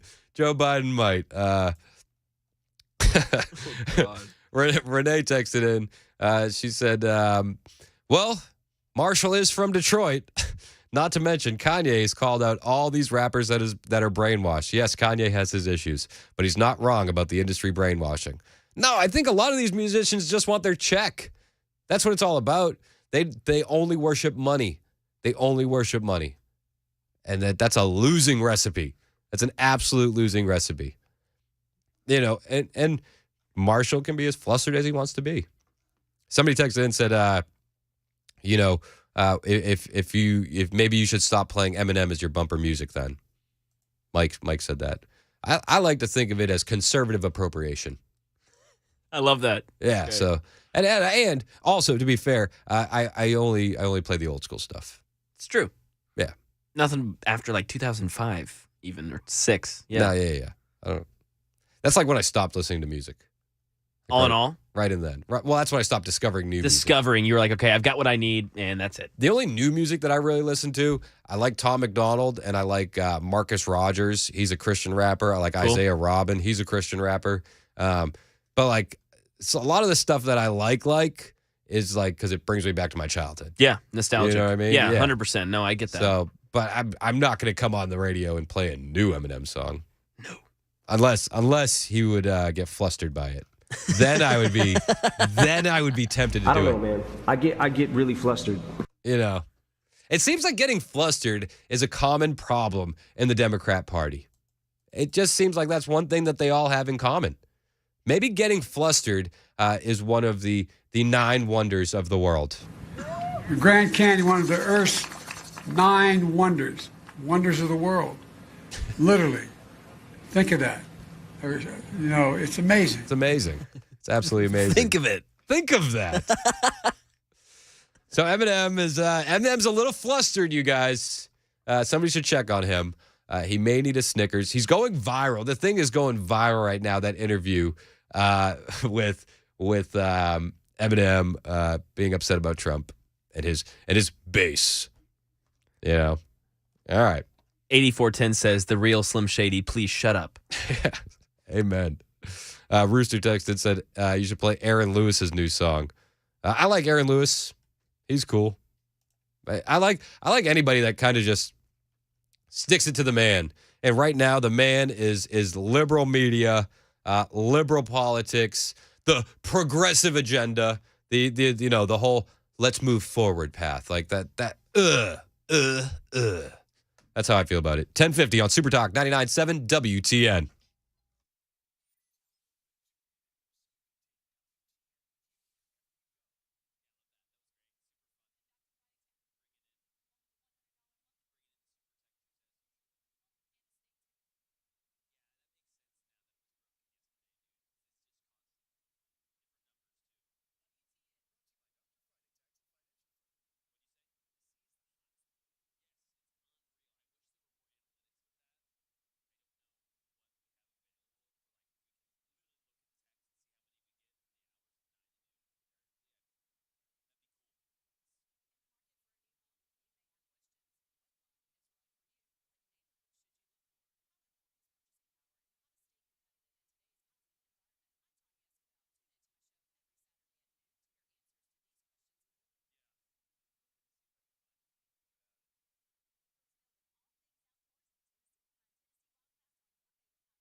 An American nurse and her daughter released by abductors. Reaction to Governor Lee's official call of the special session to work on public safety enhancement and gun reform.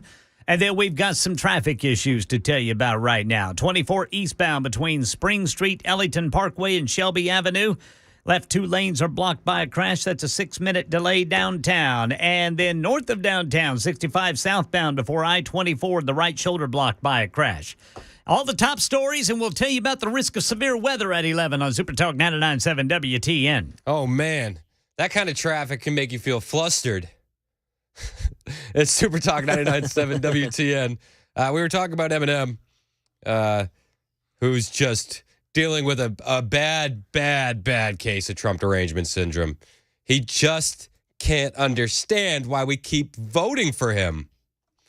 Him play to his base that thinks that he cares about them, and it's actually the people that he cares about the least. If you're talking about his core being, a majority white middle class, what I don't understand is how in the f do you feel like you relate to a billionaire who has never known struggle his entire freaking life? Oh, I don't know. I relate to him because he loves America. And I'll be fair, Biden has a lot more struggles. I mean, dementia,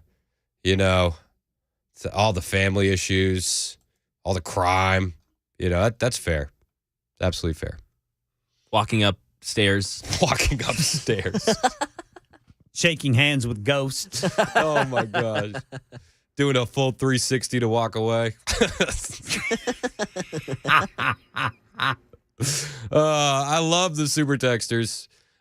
These guys are so good. So good. What did that one super texter say, Matt? Oh, my gosh. Yeah, 2936 talking about this whole Eminem thing. Corn Pop 2.0. Don't besmirch Corn Pop. All right? I have a theory that Corn Pop was actually the good guy in the whole situation. Wow. Ken's heard this before. Yeah. My theory is that Joe Biden was being creepy with those kids in the pool, rubbing his leg hair, and Corn Pop was the only one who said, that's enough. Somebody's got to say something to that lifeguard. We can't let those kids keep rubbing his legs. It's getting weird. A Corn Pop defender. Corn Pop was a hero. Corn Pop was the only one willing to speak truth to power in that moment. And he stood up against the creepy lifeguard, who is Joe Biden. And he threatened him in the parking lot. That part, I believe. Corn Pop was a bad dude. Yeah, I'd be worried about Corn Pop, too, if I was Joe Biden and kids were rubbing on my legs. Corn Pop was a hero. It's 11 a.m. on Super Talk 99.7 WTN.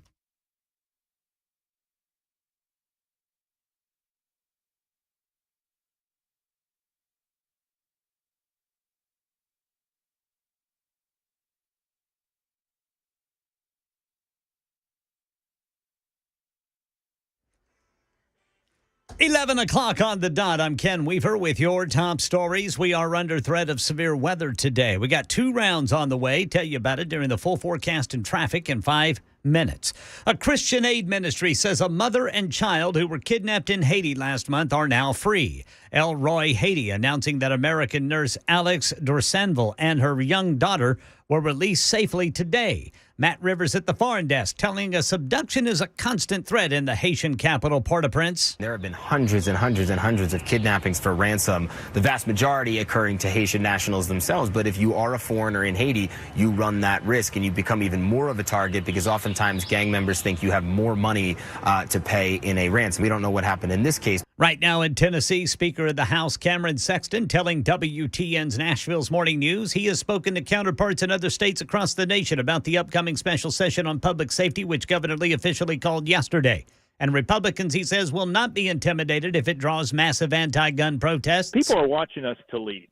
And I know there's people out there who say you need to go in and gavel out. That's not leading. Sexton says there's zero support for any red flag law that restricts access to firearms. The special session starts at 4 o'clock on August 21st. Hunter Biden news. House Oversight Committee Chair James Comer's released what he says is more evidence of influence peddling in the third memo about the Biden family's foreign business dealings. Fox News says this third bank memo from the subpoenas of several banks not belonging to members of the Biden family. The memo purports to show that the president's son and business associates were paid $20 million in money from Ukrainian energy company Burisma Holdings, as well as from Russian and Kazakhstani oligarchs, and that then Vice President Joe Biden had dinner with them. That's the latest news. Weather is next. I'm Ken Weaver, WTN News.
Super Talk 99.7 WTN. It's 11:05.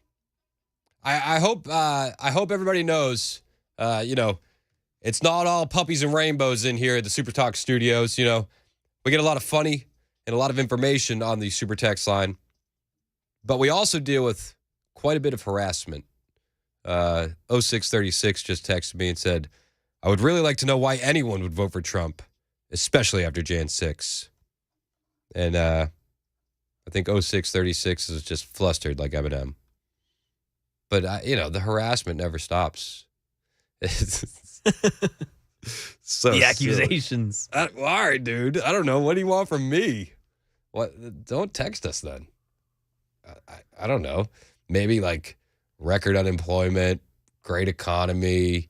Oh my! Have you seen his previous text right before that? No, what was the previous one? Trump hates America unless he's getting over on America. Oh, yeah. Yep. Okay. Thank you, 0636. Solid 0636. Hey, 0636.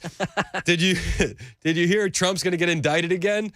Because there's been new revelations about Hunter Biden and the Biden crime family today.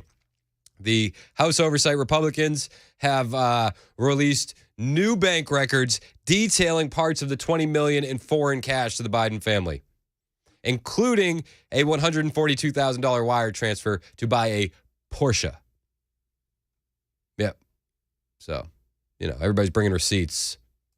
Everybody's got receipts, 0636, and And Trump, Trump is just waiting to be indicted again over it, I guess. Just seems like that's how the news cycle goes. And 0636, I can only imagine that you identify as Eminem, and you also feel flustered at the end of the day. Who has never known struggle his entire freaking life. Never known any struggle. Trump has never known any struggle, 0636. Just get so flustered. I don't know, man. I get really flustered when I talk about it. Okay. All right. You could say Eminem loses himself when talking about Trump. Oh. There you go. Mac hit that button for himself. Which made it even worse. 0636, I want you to know that you have a lot of support on the super text line. People care for you. 0636, 3354 texted in, said, 0636, bless your heart. Bless your heart. 9058 texted and said, and Trump is the only president to ever donate his money to charity, you bleeping moron, and lost like $30 million in office. How dumb are people? Very, very, very dumb. Also, this is another great radio transition. Dumb people, right? So, hold on, one more. I just saw another text. 4296 said, 0636 must watch The View. I was hoping you were going to see that one. That was great. All right. Here's my great radio segue. You ready for this? Speaking of dumb people, there's a woman in I don't know, somewhere in Washington. I can only imagine it's Portland, okay, or Portland, Oregon, Pacific Northwest, whatever. Just in the one of the armpits of America, right? This woman has not left her house in 3.5 years because of COVID. Yeah. But you know what, you guys? She's gonna go out and do a thing. Okay? Listen to this story of bravery from this woman who's been terrified of COVID. I don't remember the last time I went to see a movie because I don't love going to the movie theater. But I'll tell you what, it pissed me off that I can't go see Barbie. I want to go see it, even if it is white feminism. I want to be able to go. So she really wants to go see Barbie. And it makes her mad that she can't. And even though that part? Barbie has this part right here. I want to go see it, even if it is white feminism. Yeah, that. Okay. Yeah. It if you didn't know, what? There's different categories of feminism.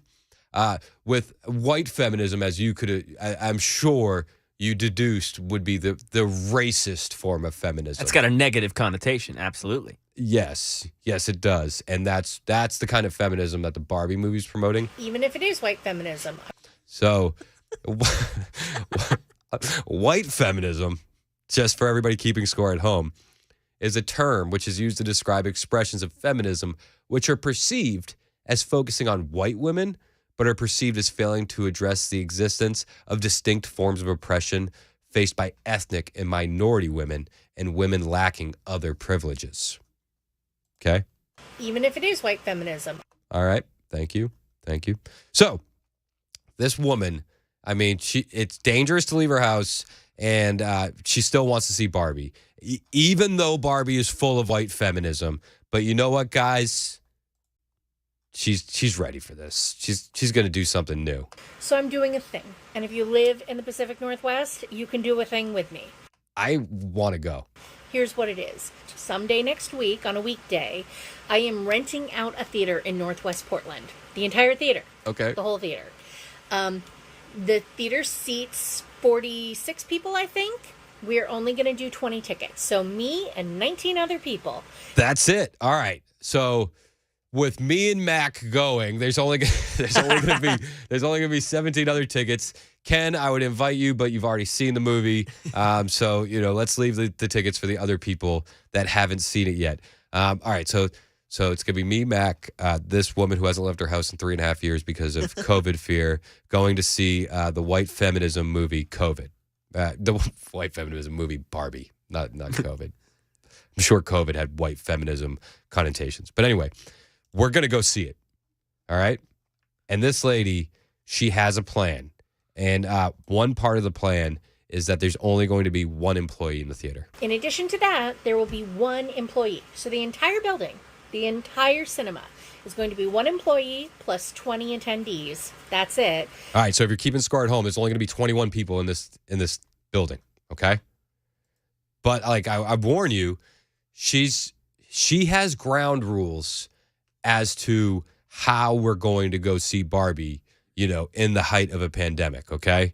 We're not going to risk anybody's life doing this. We are the only people in the building, and every single person, including that employee, is going to be wearing an N95 the entire time. The entire time. Don't take this lightly, all right? Because she will be checking masks at the door. If you show up because you bought a ticket, I need to see a KN94 well-fitted, or a 95 well-fitted, or a P100. And if I see a baggy mask, I'm going to tell you to take it off and put on one that I hand you. I'm holding onto a bunch of masks. Choose the one you like best. I don't know why she needs to bring a bunch of masks, because there's only going to be 21 people. The masks that she's holding with her hands. Yes. She didn't say it in the video. I'm assuming that just for safety's sake, she will be wearing gloves. Okay. Listen, you got to take precautions. This is life and death. All right? But she's checking the masks at the doors. If you don't have an N94, or what was she said, a P100, a Y100? I didn't even know. Some of these sounds like radio stations. I didn't even know that these were real masks. No idea. So you got to have a good one, okay? Or you're going to have to take a new one. Fitted, Chris. Okay. But that's not the only rule that she has, all right? That's not the only rule. Oh, okay. There are no concessions during the movie. They're not even going to open it up. Do not bother bringing food or drinks. You may not take your mask off in the movie. If you need to scratch your nose or you need to take a sip of water, you need to get up, exit the theater, do that, and then come back. So we are not around here, folks. No, she is not. We're in the height of a pandemic. To see Barbie. If you want to go see Barbie, you need to follow the rules. What? Oh my gosh! If you see the video of the lady, like, she's gonna have a hard time following the no snack rule. There are no concessions during the movie. They're not even going to open it up. Do not bother bringing food or drinks. Don't do it. You may not take your mask off in the movie. If you need to scratch your nose or you need to take a sip of water, get out. Get up, exit the theater, do that, and then come back. So we are not around here, folks. No, the threshold of effing around is very low. All right? If it saves one life, you guys. If it saves one life.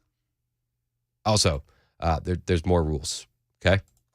No kids that can't wear a mask solidly for 2 hours. No kids. It's a PG-13 movie, mind you. But if you're thinking of bringing a kid that can't wear a mask, what kind of just barbarian do you think you are? No kids that can't wear a mask solidly for 2 hours. Like, I'm not going to do little kids because We're not doing it. I don't blame them, but it is what it is. That's part of the rules. This is what the media did to people with the COVID hysteria. This is what Mockingbird Media did. They ruined people. They have fried brains. They have some of these poor people, there is no coming back. There's no coming back, okay? This is some of the most insane COVID paranoia that I've ever heard. And how many years? We're 3.5 years removed from this thing. We're in the height of a pandemic. This is going to be a morning showing. We are the first people in the building, so we will be in and out well before any other employees or other people show up for the show. Oh, thank goodness. The building will have had a chance to clear the air from the night before. And also, they upgraded their filtration over the past 3 years, and they just had an inspection June 26th, their quarterly inspection, and changed out all of their MERV filters.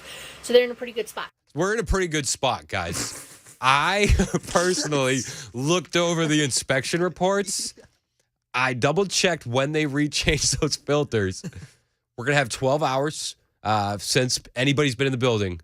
It's just going to be 21 of us, 20 in the theater, one employee. But listen, when you're being safe and you're having a good time seeing Barbie in the height of a pandemic and people could die, there's going to be costs involved. It's going to be $20 to $25 a person. All I'm doing is covering the cost. That's it. That's it. So I will refund any overages. That's fair. That's fair. So some quick napkin math is like, Yeah, exactly.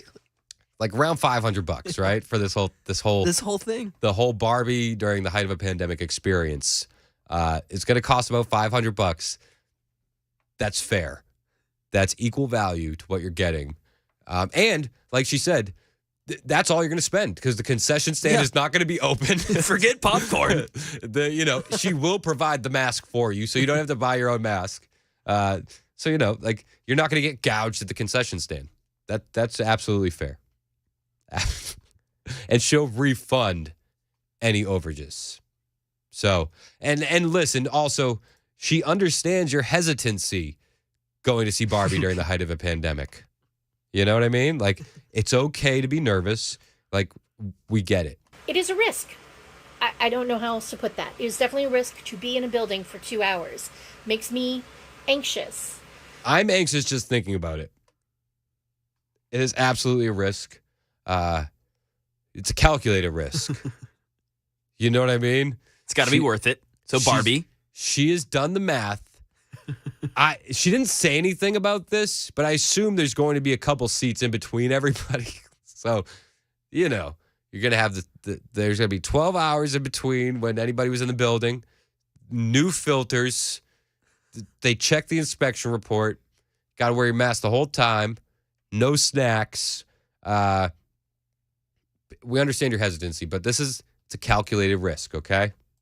It's a calculated risk. But I feel like it's a measured risk and one I'm willing to take. And if there are more cautions that we could take, definitely let me know. But if you want to go, hit the comments, let me know, and I'll be in touch. I'll get in touch with you over DM, and we will make it work. I'm excited. I'm excited, too. I can't wait, Chris. This is going to be awesome. This is going to be so good. So fun. What? Come on. 3514 said, is the movie theater hurting for cash to put up with this? Dude, if we worked at this movie theater, we'd be there early that day. We would have to be. Somebody's got to check the filtration system, Mac. Jason texted and said, if you offered to pay me $500 to go see Barbie, I don't think I could do it. Joe texted in and said, I will tell the tales of her bravery. She should be the new CDC director. Yeah, I've got what bravery. She must be Jack Smith's mother. I said, someone said, I guess the fact that Margot Robbie is smoking hot is also white feminism. Yes, it is.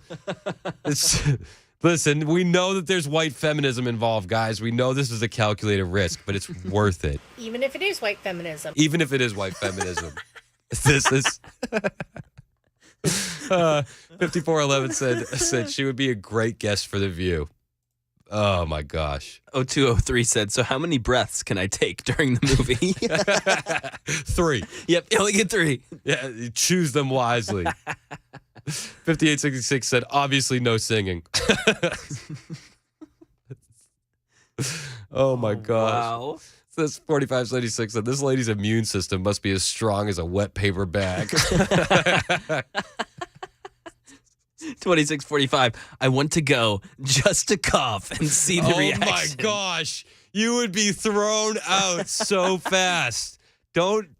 This is a risk, you guys. 5934 said, will she pay for my plane fare? I don't know. I think it's worth it. I don't know if she'd cover the overages, though, so. Lena said, please tell me that this is satire, please. Lena, if you watch this video and the way this woman is carrying herself, I assure you it is not satire. Oh. It is not satire. So, it's a calculated risk. 6310 said, so how do we sip water if we don't bring anything or snack bar closed? Did you not listen to the rules, 6310? You sip water outside the theater. No snacks. Come on. Be cautious. 6310. You got to scratch your nose? Get out. Get out. This is life and death. So if you've been waiting to see Barbie, this is the showing for you. Thank you to all the super texters. Brad said, so no salad bar. No, Brad. That's part of the rules. Everything's closed down. All right. So I might have to take a couple days off to go to the Pacific Northwest and see Barbie. Oh, yeah, I wouldn't miss this. No. There's only 19 tickets left, Chris. We got to go. This is going to be awesome. It's 11:22 on Super Talk 99.7 WTN.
Got road work downtown, and it is blocking the left two lanes of 24 eastbound between Spring Street, Ellington Parkway, and Shelby Avenue. And then north of downtown, 65 southbound, right before the 24 exit, you've got the right shoulder blocked by a crash. And then New York Mayor Eric Adams is once again urging somebody help him with all these immigrants. Details at 11:30 on Super Talk 99.7 WTN. Thank you, Ken Weaver. The Super Text line is just lighting up so fast. If you're just joining us, we had a story from a woman from the Pacific Northwest who is braving the height of the pandemic, right, today, right now, to go see Barbie. She hasn't left her house like 3.5 years.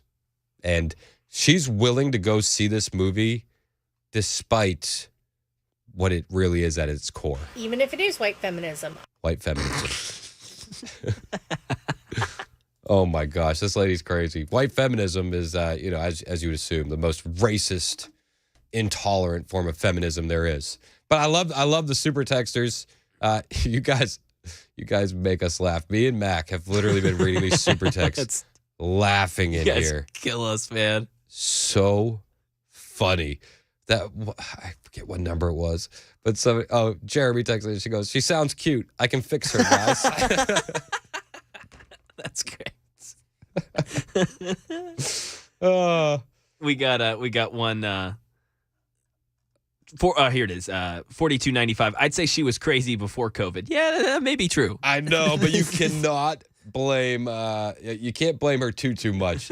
The left-wing media has ruined people. Like, this lady's renting out a theater to go see Barbie alone with 19 strangers. So, like, she already doesn't have any friends. And she's checking up the filtration systems in the movie theater. She, asked for their health inspection reports. It's a risk. It is a risk. I don't know how else to put that. It is definitely a risk to be in a building for 2 hours. It's absolutely. With you, I think it would be, yeah. Oh, my gosh. We got 2531. I hope she hasn't reproduced. 0468 said, "I wonder if if I wore a full scuba suit, if she would take me on a date." You'd need a fitted N95. Yeah, and even then. It is a risk. It's a risk. It's a risk. What can I say? It's a risk. 6563 said, "The Barbie Nazi." Oh my gosh. 8709 said she would stroke out if she met me. I'm a plumber that never wore a mask and rarely even wears gloves at work on sewage systems. Oh my goodness. That's more than a risk. It's a risk. It's a risk. All right. Yeah, she would stroke. She would absolutely stroke. Yeah, she would not be able to deal with it. I'd show up to the theater wearing a hazmat suit, says 9848. 4680, can I wipe my butt, or is the bathroom closed too? Bathrooms are closed. Bathrooms are closed. You got to leave. You got to go home and come back if you want to do that. Nah, you got to hold it. You got to hold it. Hold it. I mean, I just feel bad for what the left-wing media did to people during the pandemic. Which we're at the height of, by the way, Chris. It's bad out there. It's absolutely bad. In fact, if all we did was cover the pandemic, Ken Weaver would never be able to get through all the news, which happens right now on Super Talk 99.7 WTN.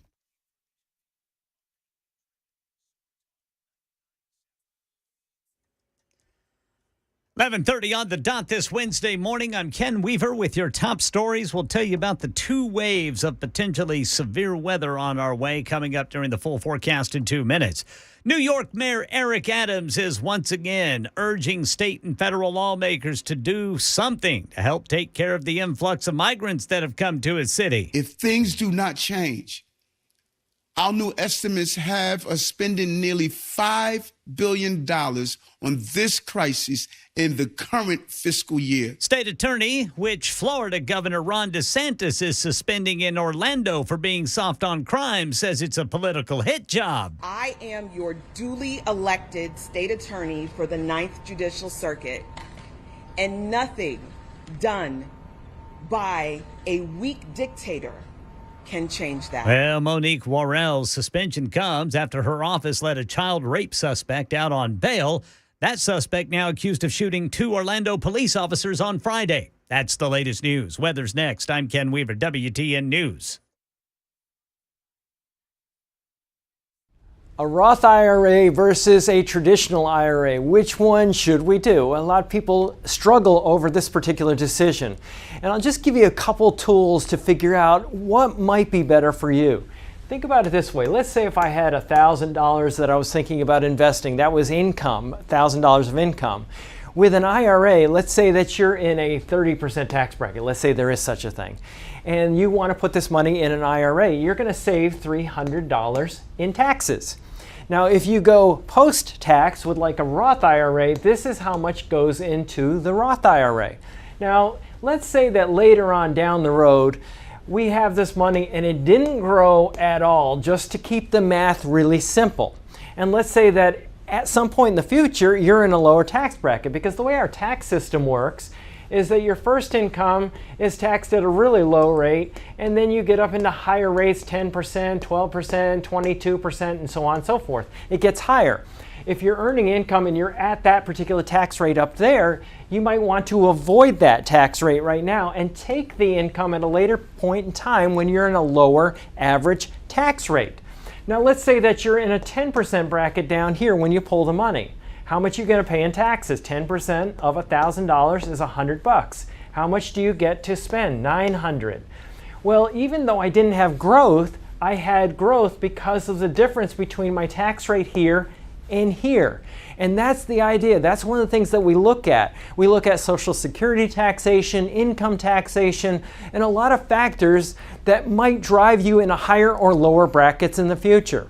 If you want to learn more about our approach to investing and financial planning, go to paulwinkler.com and set up a free 15-minute phone call, or call 615-851-1950.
Hey, it's Chris Hanford, Jeff Eddy, Efficient Heating and Cooling. Listen, I know how hard it can be to find someone you trust when it comes to large home repairs, including when your AC goes out. My AC went out. I don't know what I'm doing. I don't know if the guy that's talking to me is lying or telling the truth. And a lot of times they want you to just replace the unit.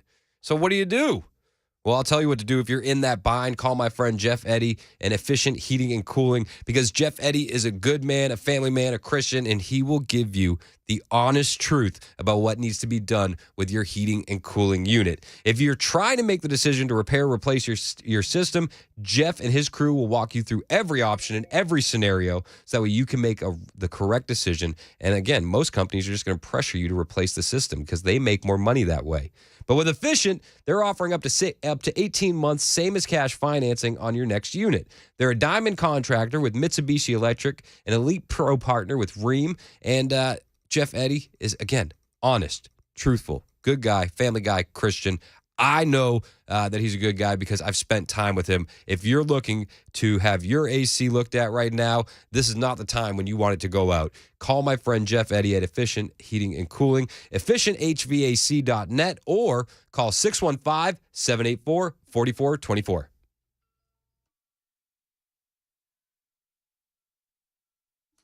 Super Talk 99.7 WTN. It's Chris Hand. How are we doing? We're just changing topics. You know, we spent a lot of time on that lady in Barbie. And she's pretty crazy. Pretty crazy. I got another story, another crazy lady, believe it or not. I don't know if you've heard of her. Kamala Harris. She's our vice president. She's actually the best female vice president we've ever had in the country. Easily. Like, who else could you even say is up there with her as vice presidents that are female? Nothing comes to mind. Nothing. No one. And I mean, it's an attestament to how far we've come. You know?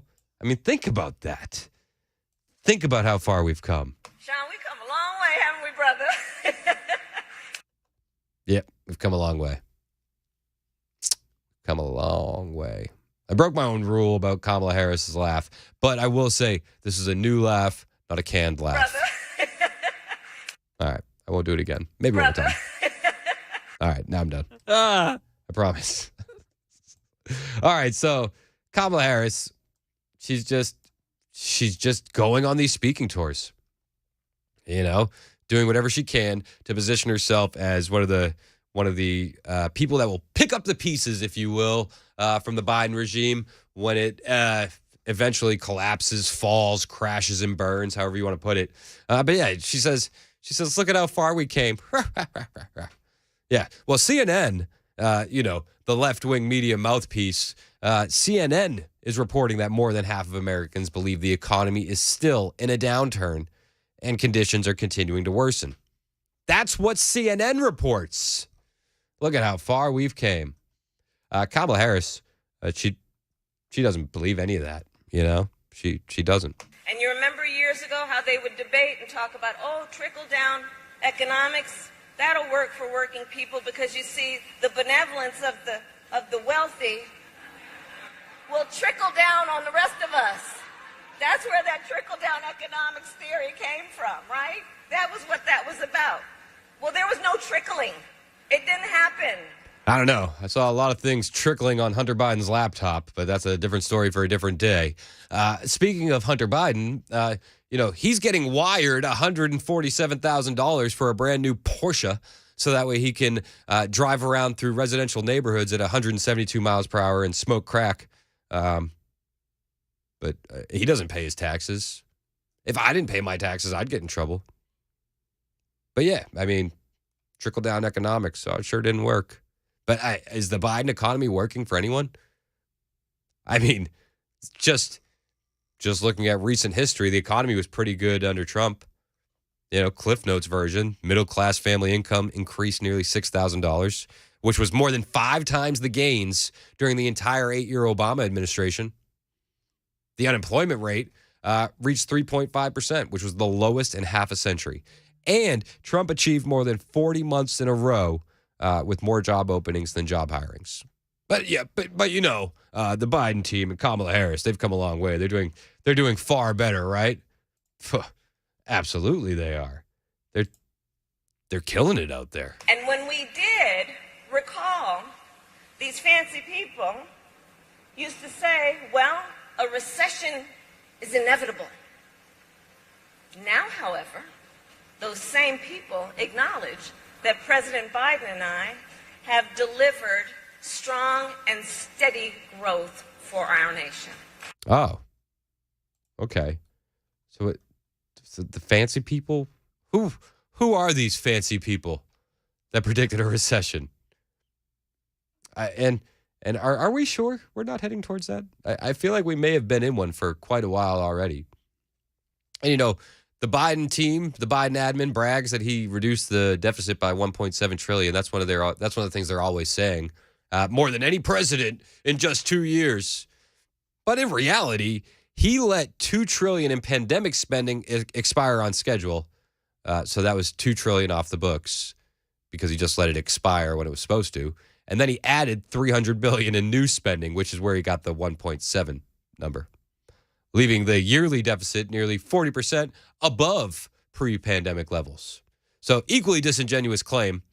And another equally disingenuous claim is that the president's new budget proposes $2.5 trillion in 10-year deficit reduction, which was measured by simply not counting trillions in proposed tax cut extensions. But Bidenomics, right?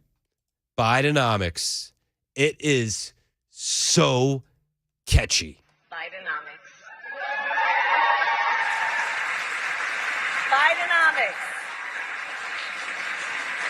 And Bidenomics is working.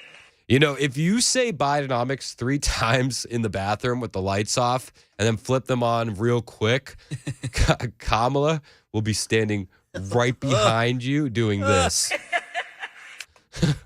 That is terrifying. I know. I chuckled last night when I thought of that.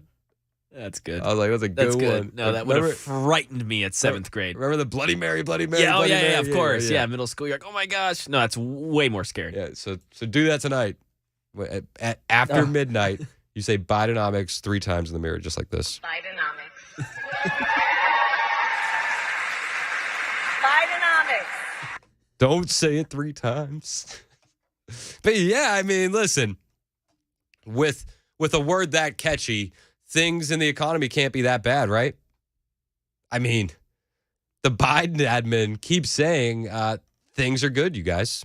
So shouldn't we trust them? Things are good, right? Things have to be good if they keep saying things are good. For the first time in history, credit card debt for Americans has hit $1 trillion, to be exact, $1,003 billion. That's according to the Federal Reserve Bank of New York. That big number made public as consumers brace for yet another potential rate hike as policymakers try to keep inflation in check.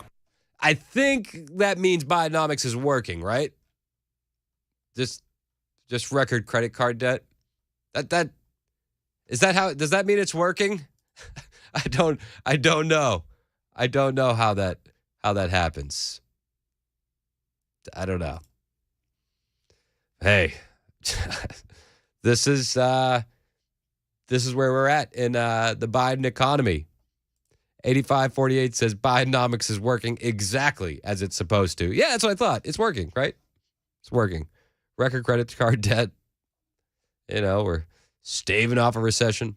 All right, cool. Oh man, 2923 sent a pretty funny text about the mayor and a play on words with trickle down economics and how it helped Kamala get her position she's in now. It's about as much as I can say about that. That's about it. Got to keep it PG, but we see you 29-23. That was solid 29-23. It's absolutely solid.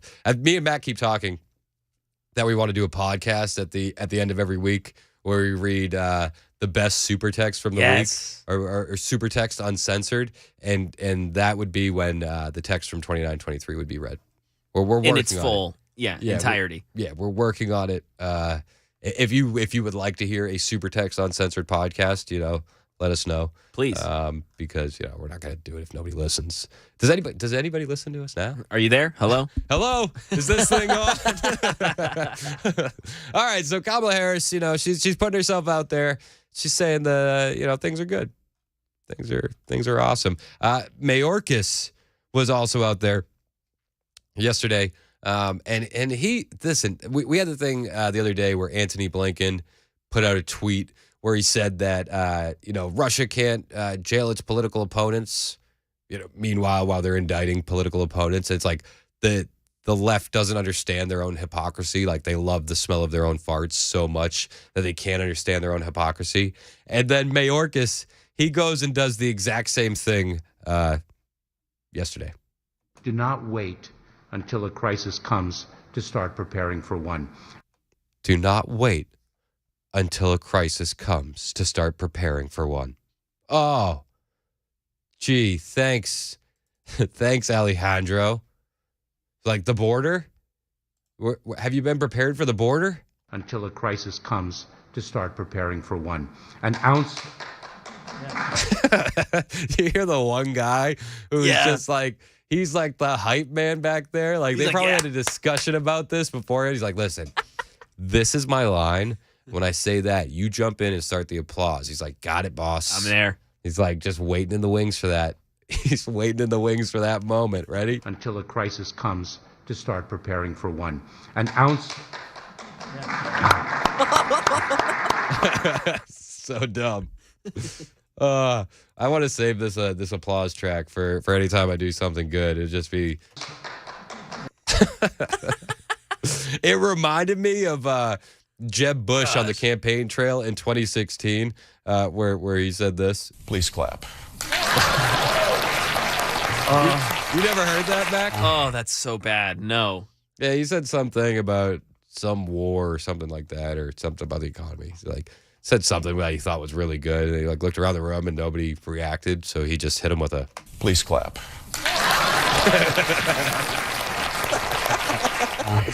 The elites in this country.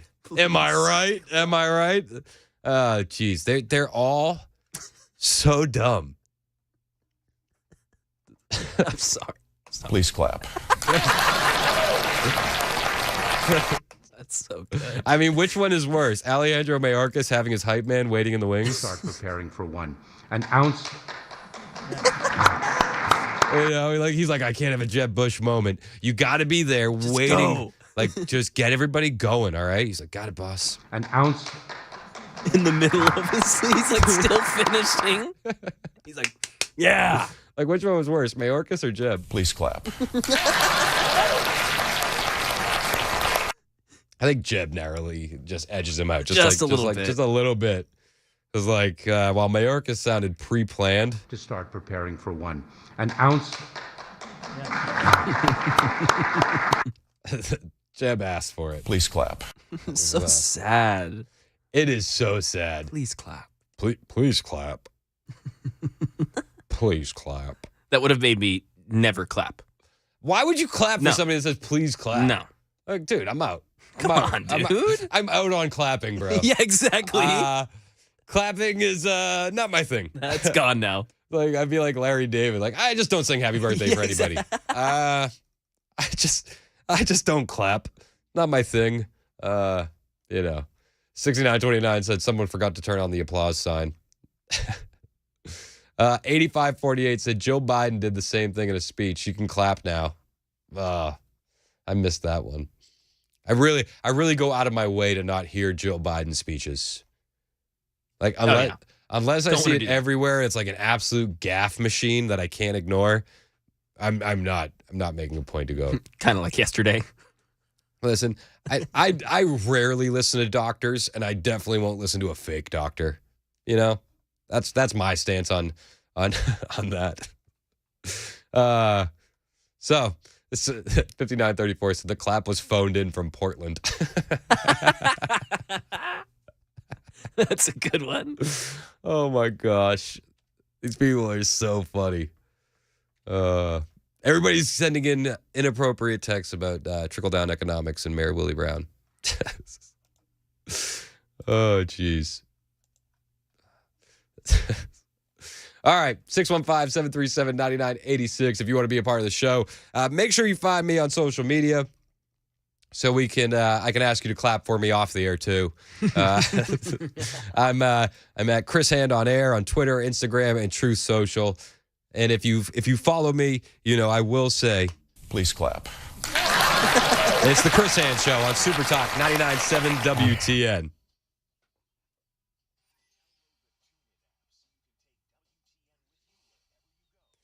Hey, it's Chris Hand for the Dr. Gill Center in Franklin. Listen, I know so many people deal with opioid addiction. You know, everybody knows somebody that's dealt with it. It's awful. So that's why I'm such a supporter of the Dr. Gill Center. No pills necessary. Whether you're dealing with back pain, neck pain, any kind of pain, it can all be treated at the Dr. Gill Center in Franklin with no needles and no downtime.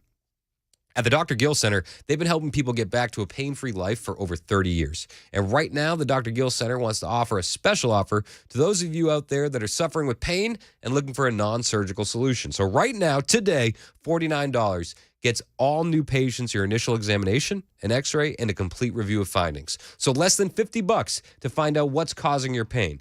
Give the Dr. Gill Center in Franklin a call now and begin your journey to becoming pain-free. Call 615-882-4838. That's 615-882-4838 and tell them Chris Hand told you to call. Don't take a pill. Call Dr. Gill.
It is 11:56 on Super Talk 99.7 WTN. My name is Chris Hand. Joined with Mac Maury, my producer, Matt Murphy. A lot of M's. I know. I don't know how to keep up. How do you do this? You're a seasoned vet.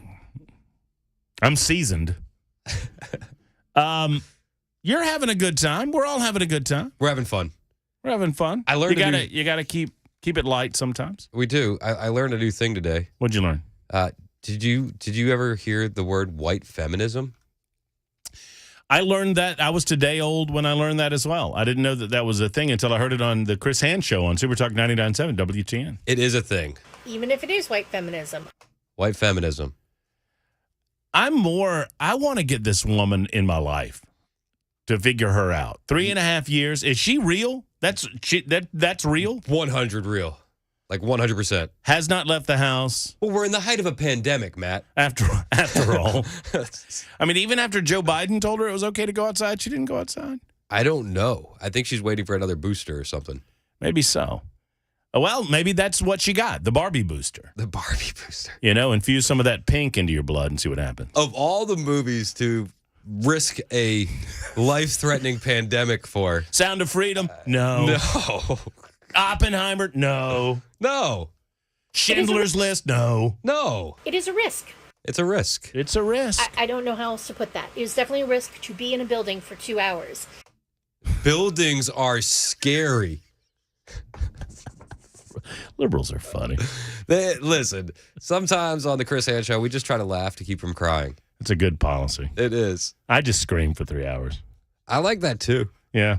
But I feel like if I scream also, then we have a 6-hour block of screaming. That's true. No, I appreciate your approach is a lot healthier. And that is just look, point, laugh, and move on. Look, point, laugh, move on. I think that we need to make public mocking great again. Absolutely.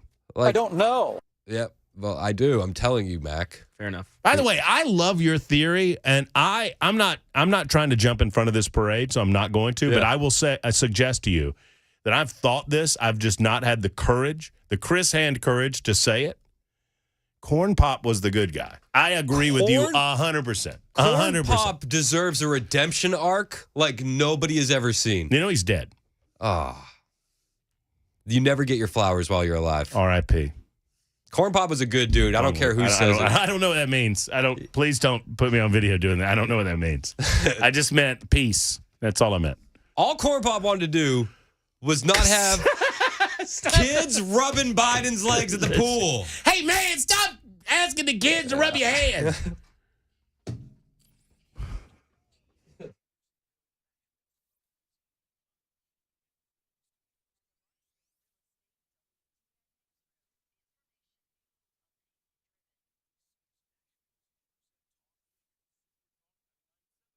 News. I'm Michelle Franzen. New details emerging in the special counsel's case alleging former President Trump tried to overturn the 2020 presidential results. Special counsel Jack Smith obtained a search warrant for records and data from former President Trump's Twitter account earlier this year, as those details revealed in court documents. The Federal Reserve is working to strike a balance between raising interest rates without triggering a recession, but the rate hikes also come with a flip side. Rating services Moody's downgraded 10 regional banks yesterday and put 6 larger banks on watch. ABC's Elizabeth Schulze says inflation is cooling, but many Americans are seeing a roller coaster ride with prices. The bad news is that other services like car insurance, electricity, and now gas, those prices are going up again. AAA says the national and 82 cents is up 29 cents just in the last month, but that is still lower than the price that a lot of drivers were paying at this time last year. Senator Dianne Feinstein is recovering at home after a fall at her San Francisco home yesterday. Feinstein is not hospitalized right now, according to her office. Her team saying she had what they described as a minor fall at her home in San Francisco. They say she went to